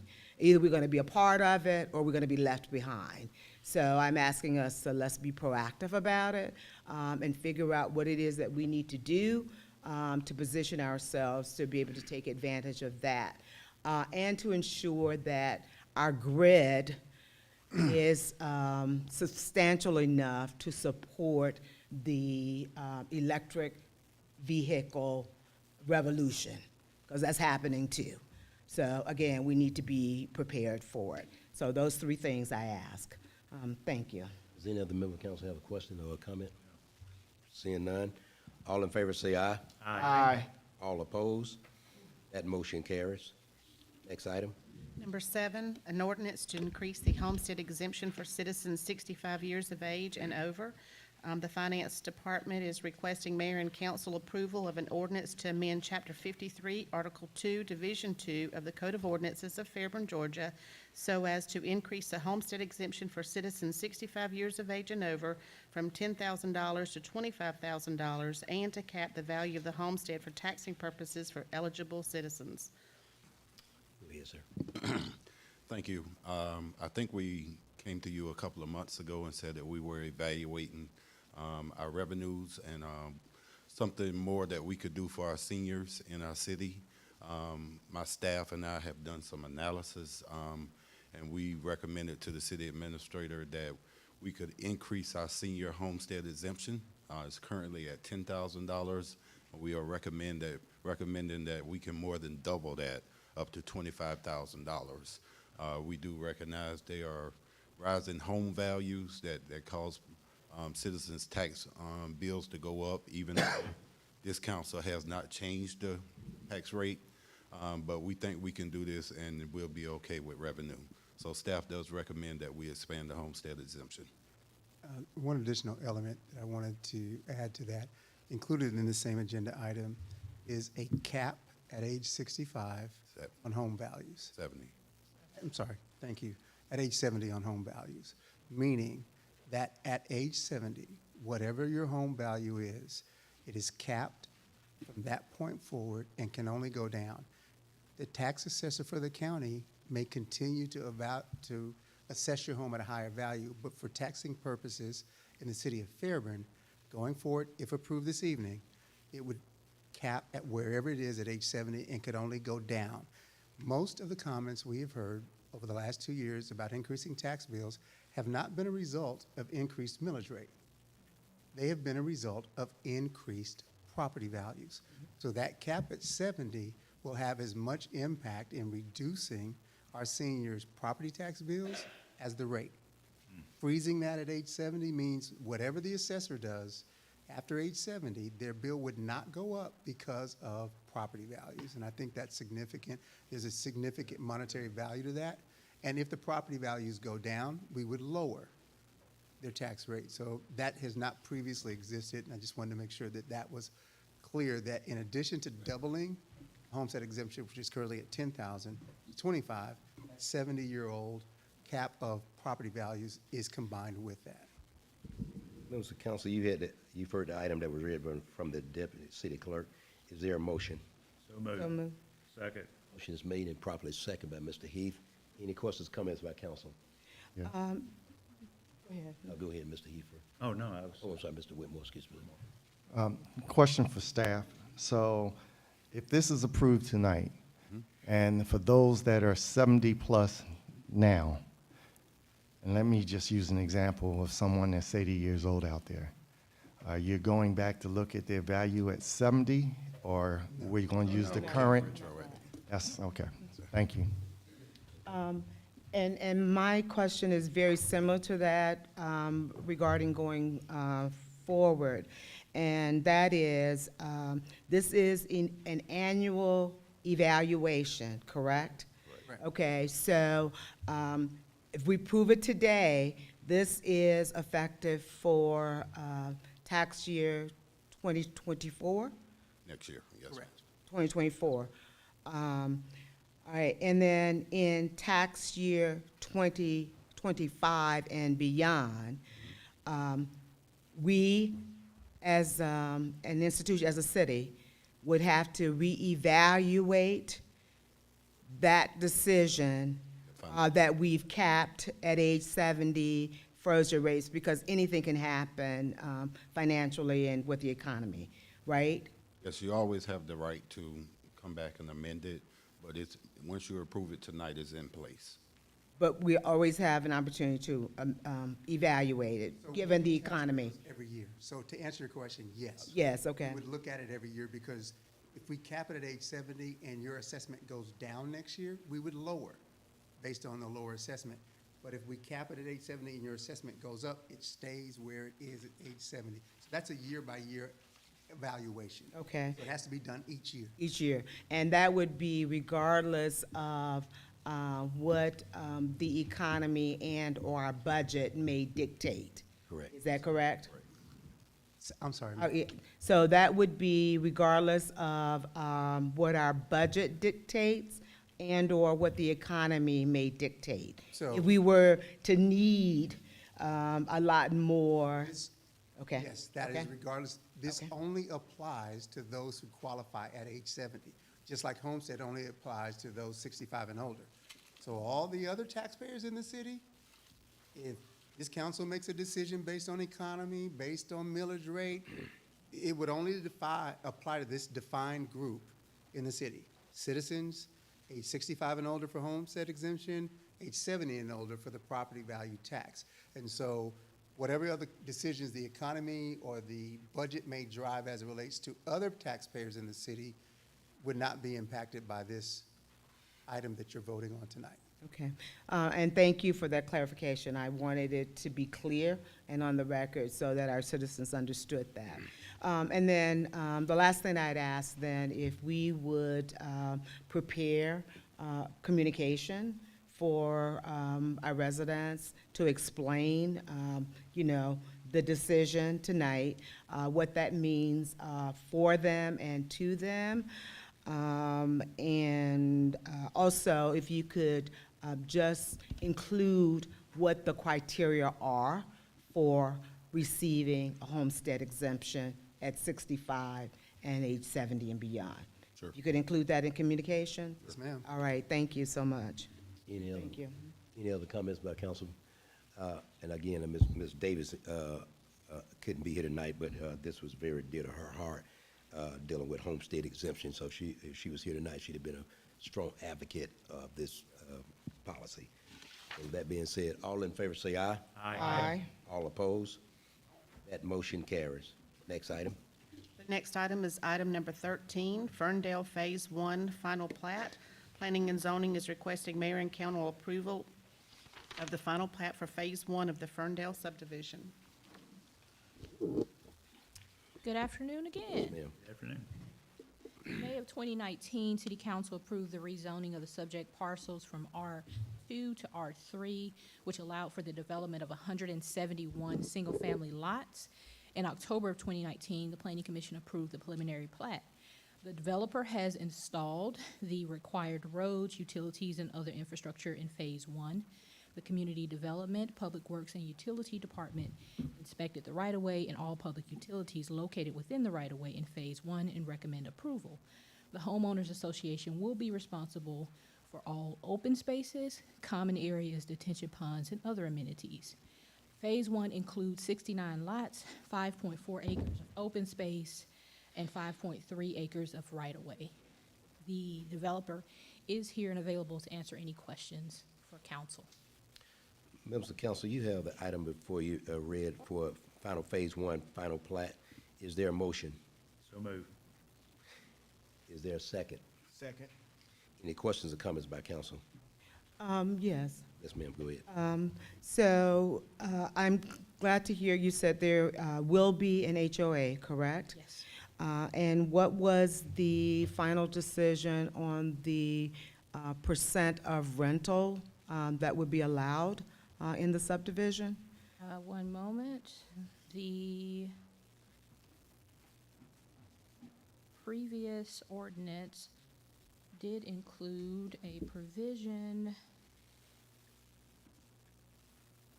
let's see, 2-car garages, pedestrian amenities. Doesn't look like that was a condition, but the applicant can provide details on the Can the applicant please come forward, sir? Any comments you might want to make? Address that. Yeah, I was gonna say, I thought Mr. Whitmore addressed that. We addressed in that. early 2022. But go ahead, sir. My name is Richard Ferry. I'm with Fairburn VBS LLC. Our address is 270 North Jeff Davis, Fayetteville. I hope I can answer this. I believe the number was 10% we agreed upon. No way. Oh, it's 5. No way. Oh, it's 5. Everything that has come through has been fine. Yeah. Yeah, we've been pretty. I'll check what the HOA docs say. It's written in there. Okay. Okay. It's very clearly stated of what it was, and we had those reviewed by staff before we got them recorded. Yes, sir. Okay, that's a very important piece of information and number because, as was stated by my colleague, we discussed this at length, and we've discussed it with all of the developments that have come before us, and 5% has been the going number for rental. But I do recall we may have done a 7, I don't recall, but never 10. Okay. So if it's 10, that's a problem. Well, for us, if 5% is where we need to be, and if indeed the HOA documents say 10, we will amend those down to 5. Okay? So could you make sure we are we're provided with that confirmation? Yes, and we can ensure that that is clarified before any of the city staff sign the final plat for recording. Okay. And then my second question is regarding the buffer that was discussed regarding, because I know, does it abut Duncan Park and then Holly Hill Cemetery? One, no, not. No, am I, okay, Not this phase. not this phase? Mhm. Okay, so there is a phase forthcoming that does abut those areas. There is a phase that does abut, it's closer to the Renaissance Festival than Duncan. Okay, okay, and, but not Holly Hill either? It doesn't abut, it is immediately adjacent to the cemetery, but it doesn't directly abut the cemetery. Okay, It is at the other end of Brooks Drive. okay. All right, then, it's the other end of Brooks Drive. All right, so I may be confusing, because I thought we had a lengthy discussion regarding Brooks Drive, and the fact that we discovered that there was not a contiguous connection to Brooks Drive, is that correct? That was a part of Yes. the discussion. and Okay. Our engineering department has figured out a solution for that. Okay, can you restate what that is then? So that is Lester Thompson's area, so I Okay. would not want Ms. Brookins to go into Okay, that. I okay. can tell you that he has an engineered solution funded by T-Splosh to connect Brooks Drive, which is near the senior center, the county senior center. Okay. The beginnings, to, there is what you may be recalling as a discussion is Brooks Drive actually jumps across an undeveloped area to the back of the new Ferndale subdivision. So there are actually two Brooks Drive. There's the one that comes down and ends just beyond the New Beginning Senior Center. Then there's a naturally wooded area, and then it jumps to the back of the new Ferndale subdivision. So prior to my arrival here, there was some previous miscommunication where they thought that was going to connect, but we discovered that that was not the case. The way it was initially approved, I guess that was 2021 when it was initially approved. However, working with Lester Thompson and our T-Splosh budgeting, he is now budgeting for an engineering solution that will connect those two ends of Brook Drive as a continued thoroughfare. Okay, and what's the timeline for that? Any idea? I believe that's 2024, but again, I will defer. We can have Mr. Thompson provide a detailed update at the next meeting, but it is a definite plan that he's already in place. And Mr. Thompson's very good at executing those projects, as you know, and it is in his T-Splosh plan. And so I'll have him specifically give an update. But I spoke with him about it a week ago, and he's actively working on the engineering, getting the engineered plans for that. Okay, well, thank you for that. And then lastly then, where is Duncan Park as it relates to this project? Because I thought it abutted on the So. west end, I think that's right. So you may recall, Uh-huh. if you are facing Ferndale from Verlin B. Smith, the Renaissance Festival would be to your left. Yes, And the new park access road that is also a part of Lester's road improvement plan that will be the back entrance or the second entrance to Duncan Park essentially runs in between Ferndale and the Renaissance Festival. And so that road will actually be in between those two developments. And so as you're looking at Ferndale for Verlin B. Smith, it is behind and to the right. Duncan Park actually sits kind of behind the Renaissance Festival and slightly behind Ferndale. So they don't immediately abut, but they're very closely adjacent. And the road that Lester is working on, the new park entrance, will actually run in between the Renaissance Festival and the Ferndale development. okay. So if you could then provide us an update on that and just kind of help, well, me, could kind of connect the dots with the Ferndale project. And then, so you said that this is phase one of Ferndale. How many phases are there? 2. There are 2. Okay, and the second, There are 3? so there are 3? Okay. Okay, and then what are the plans for the second and third? Prior to consideration of the Phase 2 plans, we will have to actually get the as-built and all of that reviewed. Staff will look at it, our engineering team will ensure that all of the infrastructure is in place, and we will bring that final plat to you again. Okay, so is it your opinion, I'm sorry, what's your name? Yes, Richard, yes. Is it your opinion that you will be beginning Phase 2 shortly after Phase 1, or as you nearing completion of Phase 1? Ms. Jones, can I do this? Because the department head that would really be. That would be responsible- Lester? Yeah, Lester. I'd rather him be able to answer the question in conjunction with the representative. That's it, Okay. if you don't mind. Okay. But I promise you we'll get you an answer to that, but I won't. Okay. Yeah. And so, sir, we didn't get a chance to, did you have anything you want to say, sir, as to you? Richard? Richard? Thank you.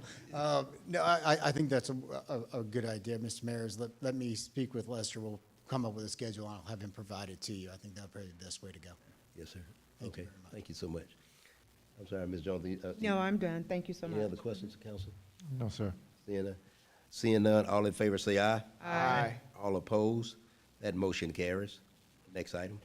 The last item is number 16, ordinance to amend the electric ordinance. The Utilities Department is requesting mayor and council approval of an ordinance to amend Part 2, Land Development and Related Regulations of the Code of Ordinances of Fairburn, Georgia, to update various provisions related to required specifications in site development plans, street lighting, and electrical systems to repeal conflicting ordinances.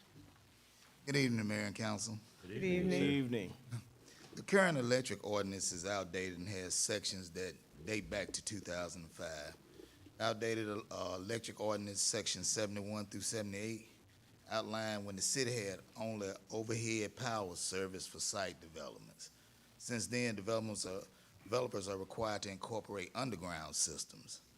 The amended electric ordinance will update site development plans, underground electrical system, and street lighting. Section 71-48, streetlights. Developer will, in accordance with the standards of the American Standard Practice for Roadway Lighting, current edition will provide for necessary street lighting at no cost to the city. So staff recommends the mayor and the council approval of the ordinance to amend Part 2 of the Land Development and Related Regulations of the Code of Ordinances of Fairburn to update the various provisions related to specific required in site development plans, street lighting, and electrical services. Members of council, you have the ordinance to amend the electrical ordinance as read by the deputy city clerk. Is there a motion? So move. Is there a second? Second. Motion is made and properly second. Any questions or comments by council? Yes, Mayor. I asked this to be on the regular agenda because a couple reasons, well, maybe three. I'm glad to see that, we're working to develop consistent language, and that including in that is laying the infrastructure underground. I really appreciate that. I think that that's the direction we needed to go. I wanted to compliment you, and I'm giving you the credit, so tell me if you don't deserve the credit, for the street lights that are along 29. I noticed, I don't usually go that way because I usually go around down Burlingame Smith and 74 to go, but I happened to go that way last week and noticed the street lights that are in our downtown. And I just want to say how much I appreciate it and how illuminating it makes the city feel and look. So my question is, are those the same streetlights that we are now going to require in the various subdivision developments? Yeah, some of those are just, they're standard with the current edition now. but, LED, correct? right. Uh-huh. And I can't take the full credit. It's collectively with Lester Thompson and city administration. Mr. Martin is certainly part of the team, and he was helpful. Okay. But I would have Mr. Thompson speak to those specific lights. Those were part of the streetscape project. And you're right, they add a wonderful illumination to downtown. As to whether or not those will connect to subdivision developments, that's certainly something that we are considering. Lighting in general, you will see several lighting upgrades in 2024. I think we've previously talked about, we've got a plan in place working with both Georgia Power and Greystone to add lights to the length of Johns River Road from Roosevelt Highway to Rivertown Road. That will be coming forth in 2024. And I believe within the next 30 days, you will see additional lights added to Vera B. Smith with the sidewalk project that you may have noticed that we recently completed. The bases to those lights are already in. The additional equipment needed to finish those out has just recently arrived. And so you'll see lighting along Vera B. Smith that will hopefully be a significant before and after as well. And so it's a partnership led by Lester Thompson, specifically in the downtown area on 29, and we look to duplicate that in as many other areas as we can.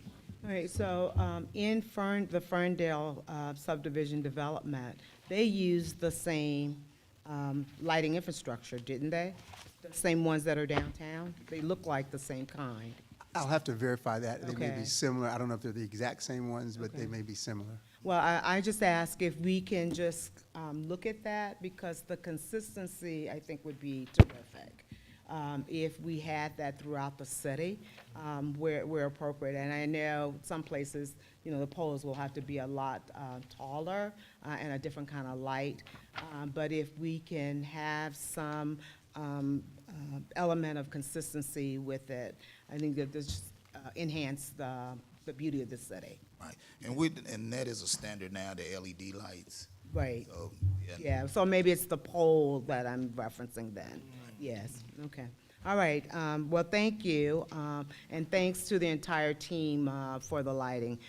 It really is very noticeable that it's down, so I appreciate that. Right. All right. Thank you. Before I get to council comments, if you don't mind, I'd like to do that.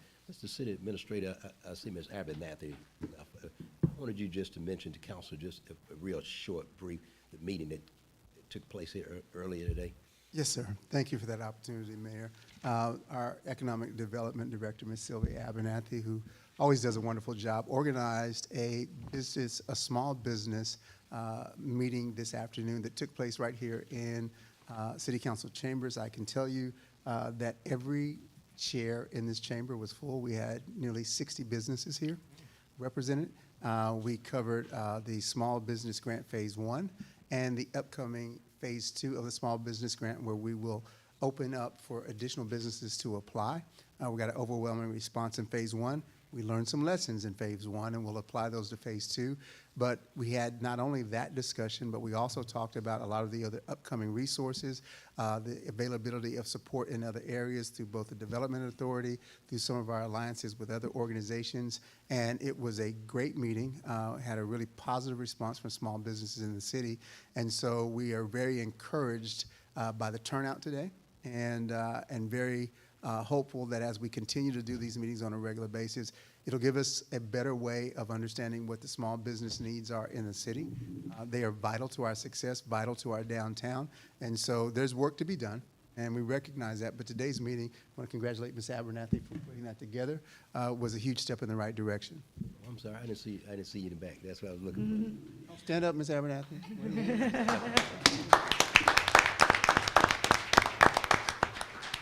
Well, Mayor? Yes, ma'am. Okay. I hope we can use this as an opportunity to develop some ongoing meetings, connections with the small business.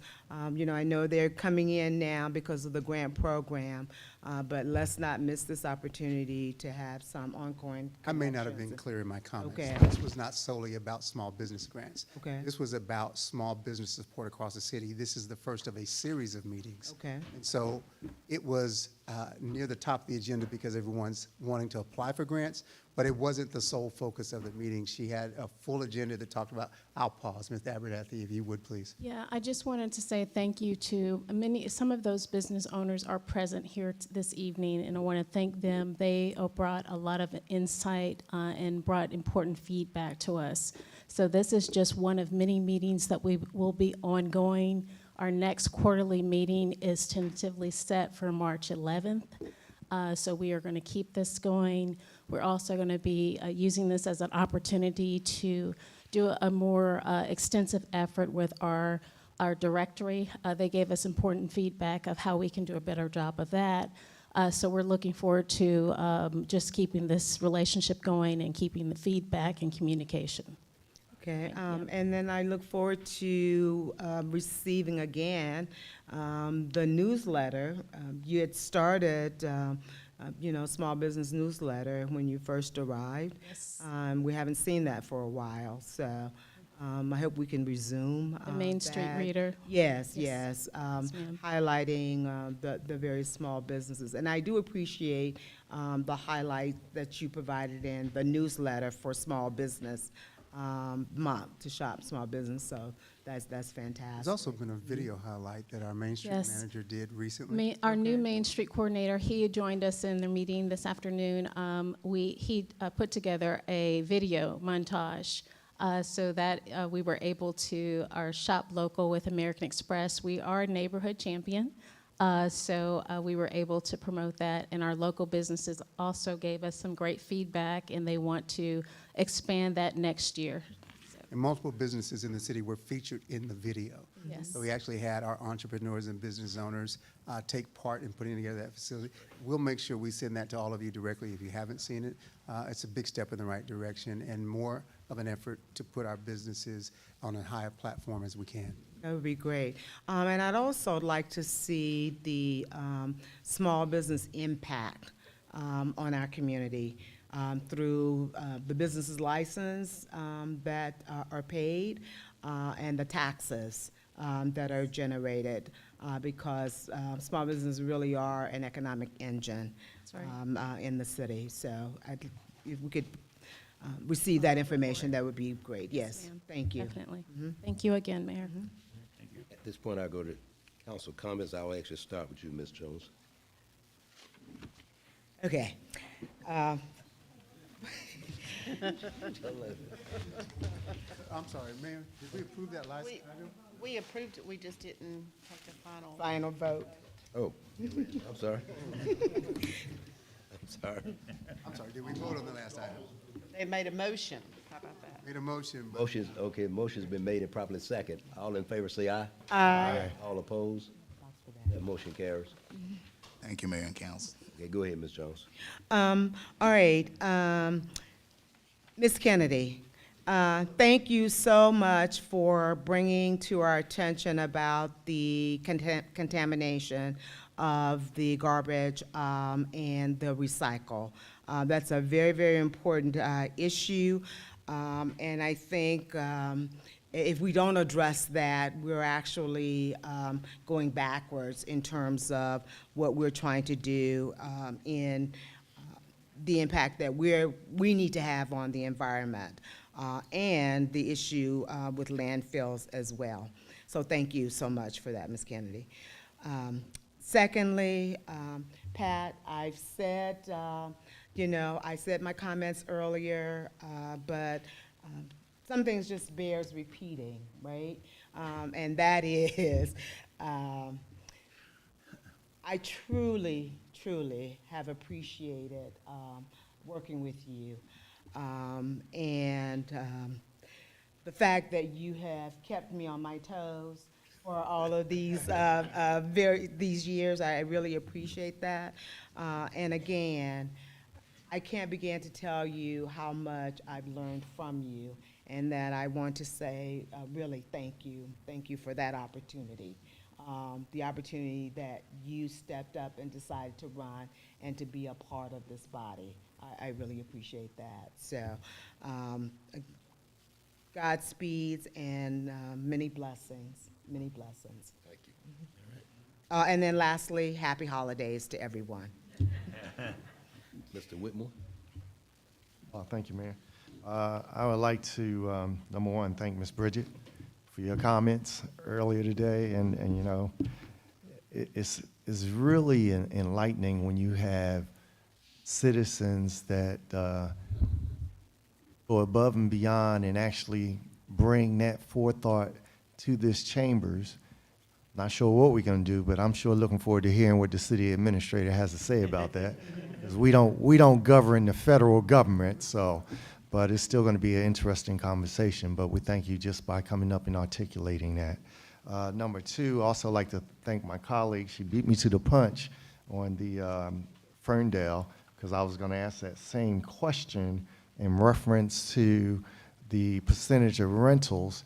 And I would ask that in the future, that when these things are coming back before us, that would automatically be mentioned, because you know we have so many meetings and cover so many different things. So, Mr. Administrator, that would be helpful in the future. All right, and then also, I'd like to say Merry Christmas and a very prosperous New Year's. And I know on this Friday, when we have our Christmas celebration for staff, I know y'all gonna have a good time, and I know that one person is always the energetic individual, won't be there, but I'll be with you in spirit. Merry Christmas and Happy New Year's. Mr. Heath, go ahead, sir. I would just like to take a moment to thank everybody for being here and having an interest in what goes on in our city. I mean, to me, that's the most important thing that a citizen can do, is to be well informed about what is going on, and just appreciate the fact that you have that interest, that you come to the meetings religiously, and that you voice your opinions, because you know, we don't necessarily get around to every neighborhood or anything like that, or see you on a daily basis, but at least you can come and voice your opinion, and we just appreciate that. Also, I'd like to give praise and honor to the one Lord Jesus Christ for his birth that we celebrate at this time of the year. And I just want to say, Jesus, in my opinion and in my faith and belief, is the Messiah. Some groups may not agree with that, but for me and my house, we worship the Lord. Then I want to say to Pat that I mean, we have had agreements and disagreements and no comments and all this kind of stuff all this time. And truly, you are going to be missed, sir. Because I look forward to every one of these council meetings. No comment. It's not going to be the same. But you can still come back, and we will allow you to say no comment. So please do. But all in all, I also want to take a moment to thank our employees, because our employees, they are our backbone. I mean, we may vote on things and stuff like that, but they are the backbone that actually gets everything done that we need done. And I just want to say that I appreciate them. Nobody knows the appreciation I do have, except me, I guess. But the thing of it is that without them, a lot of other people would be in here complaining about stuff not getting done. So, like I say, we appreciate all of those people, and we're going to show them our appreciation this coming Friday night. Also, I just want to say Merry Christmas to each and every one of you, and a Happy New Year. And I pray that this coming year is more prosperous than the past year. In Jesus' name, amen. Amen. Mr. Smallwood? Well, when you go down in the rotation, it seems like you're beating a dead horse. But I will beat the horse. So I want to start with our public speakers, because it's ironic. It's like this has been coming up the last few days, because I was just listening to a message, a word, a sermon about how we're tearing the earth up. And ironically, both of you all spoke about the environment and how we're leaving our footprint, because it's all about capitalism. It's about, acquiring more and building. But it's on us now to think about the world we're going to be leaving into the next generations. I always talk about when I traveled from Jacksonville, hadn't flown in a while, but just traveling from Jacksonville last year and looking down on Georgia, I was appalled because our beautiful canopy is disappearing. All you see is the rectangular white shapes now, which is those warehouse tops. So that kind of goes along with how you push, MEAG and all of them to start to look now about this alternative power. So I'm hearing maybe a committee or a group to constantly be thinking forward about these sort of issues, because it is, like I say, not to belabor the point, but hearing how all of that's affecting just the entire ecosystem and why storms are worse and all of that. So I appreciate you all coming tonight just speaking up about that, because I hadn't really thought about, they say it's going to be separated once it gets to the plant, but it's going to be a lot of cross-contamination there. It's just going to have to be. So thank you all for coming, just to continue to put these type of things on our minds. Let me go to my friend here. And I call him friend because he is a friend. When you're running for these positions and when you're thinking about coming aboard, you hear what the streets say. And the streets were wrong about you. All right? We're wrong about you. You ain't nothing like what the street said. He looks grizzly and tough up here, but he ain't nothing but a marshmallow inside, all right? And I'm going to miss that, for real, all right? But I know I'll catch you at Oz and some other local places. Yeah. Come on now, keep it PG now. All right, and of course, thank the wonderful staff and department heads and it's another year. I'm completing my 6th year, all right? And it's a blur. 2023 was a blur. It seems like they're going faster and faster. They will. And what we're doing in the city afterwards, when you stack it up, we're doing a lot, right? And so just thank everyone, citizens, staff. We are truly situated to succeed. Thank everyone else, Mayor. Thank you, sir. Happy holidays. Jesus Christ is my Lord and Savior as well. So yes, that's the reason for the season. I love y'all. Yes, appreciate it. And the man of the hour, Mr. Powell. Well, some comment. How about that? Okay. I'm truly taken aback by how this has all evolved here this evening. But I would tell you, okay, that I believe, and I'm certain, that we continue in the direction we are headed, the staff that we have, the people we have here, we will truly prove to be the jewel in the crown on the south side of Metro Atlanta. Okay? This is a good place to be. Thank you. And it will continue to be a good place to be, and I believe it's going to get to be a better place to be. Amen. And on that cheerful note, Merry Christmas, Happy New Year, and our paths will cross again.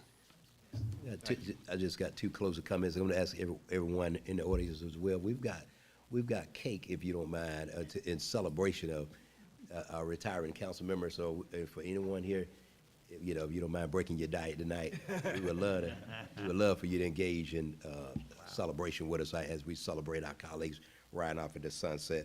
I want to first of all just give honor and thank our staff, Ms. Abernathy, the city administrator, and Ms. Jamelia Chris. Great meeting today with our business community. I wanted to say thank you to all the business owners that actually came out. Again, one of the things I recognize has happened as I look at some of the neighboring cities that have real strong business communities and business organizations, whether it be the Peachtree City and the city of Fayetteville in particular. Right now, what's happening in those 2 cities right now, I believe right now we're a microcosm of what's actually about to happen in the city of Fairburn. So I just want to thank those business owners that you're on the front end with as a partner for us to actually make a mark in this city that we talked about for decades. Finally, my final closing is I want to thank our staff for a great Christmas program, tree lighting last weekend. Talk on social media is about sounding of fire trucks flying down flying down Highway 92 in this case, where it was great and fun to see our children that truly enjoy that.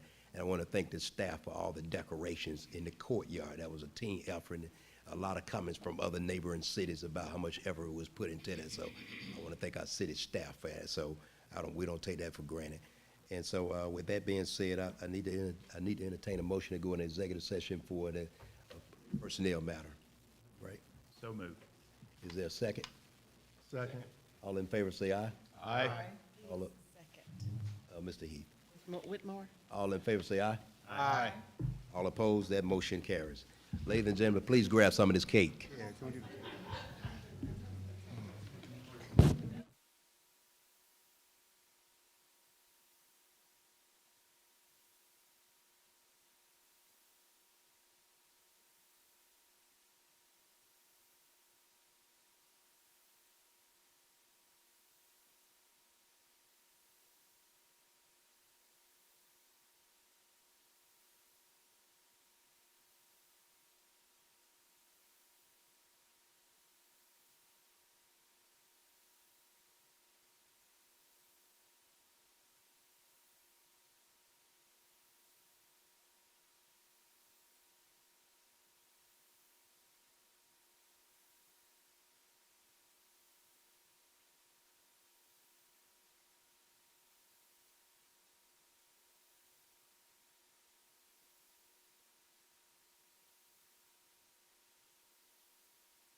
Second.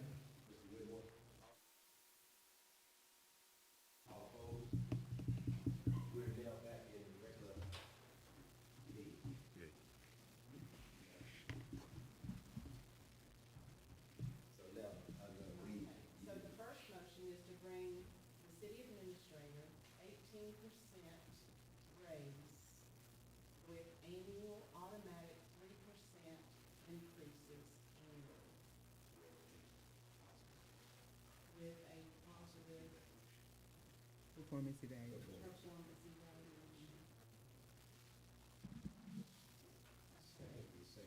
The second is a motion to execute an agreement memorializing the chief of police, appointing the city of police, January 9th, 2023.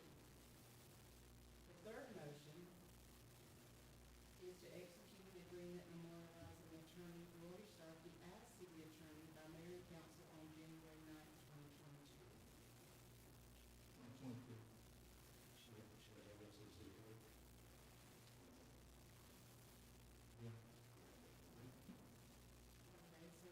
And for the city attorney at the same rate.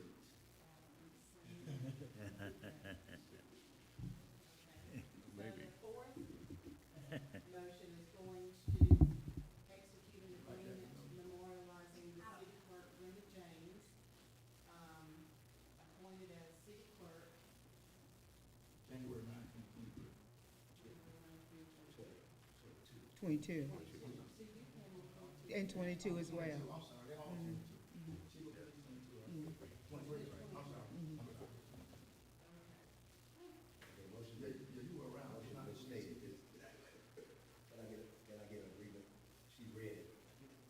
I read all four motions. I need somebody to say it. So moved. Second. Motion is made and properly seconded by Mr. Smallwood. All in favor, say aye. Aye. All opposed? That motion carries. I need to correct the date, 2022, I'll put it January 9th, I think it was January 9th. January 10th, 2022. Can I entertain a motion to adjourn? So move. Second. Motion's made and properly seconded. All in favor, say aye. Aye.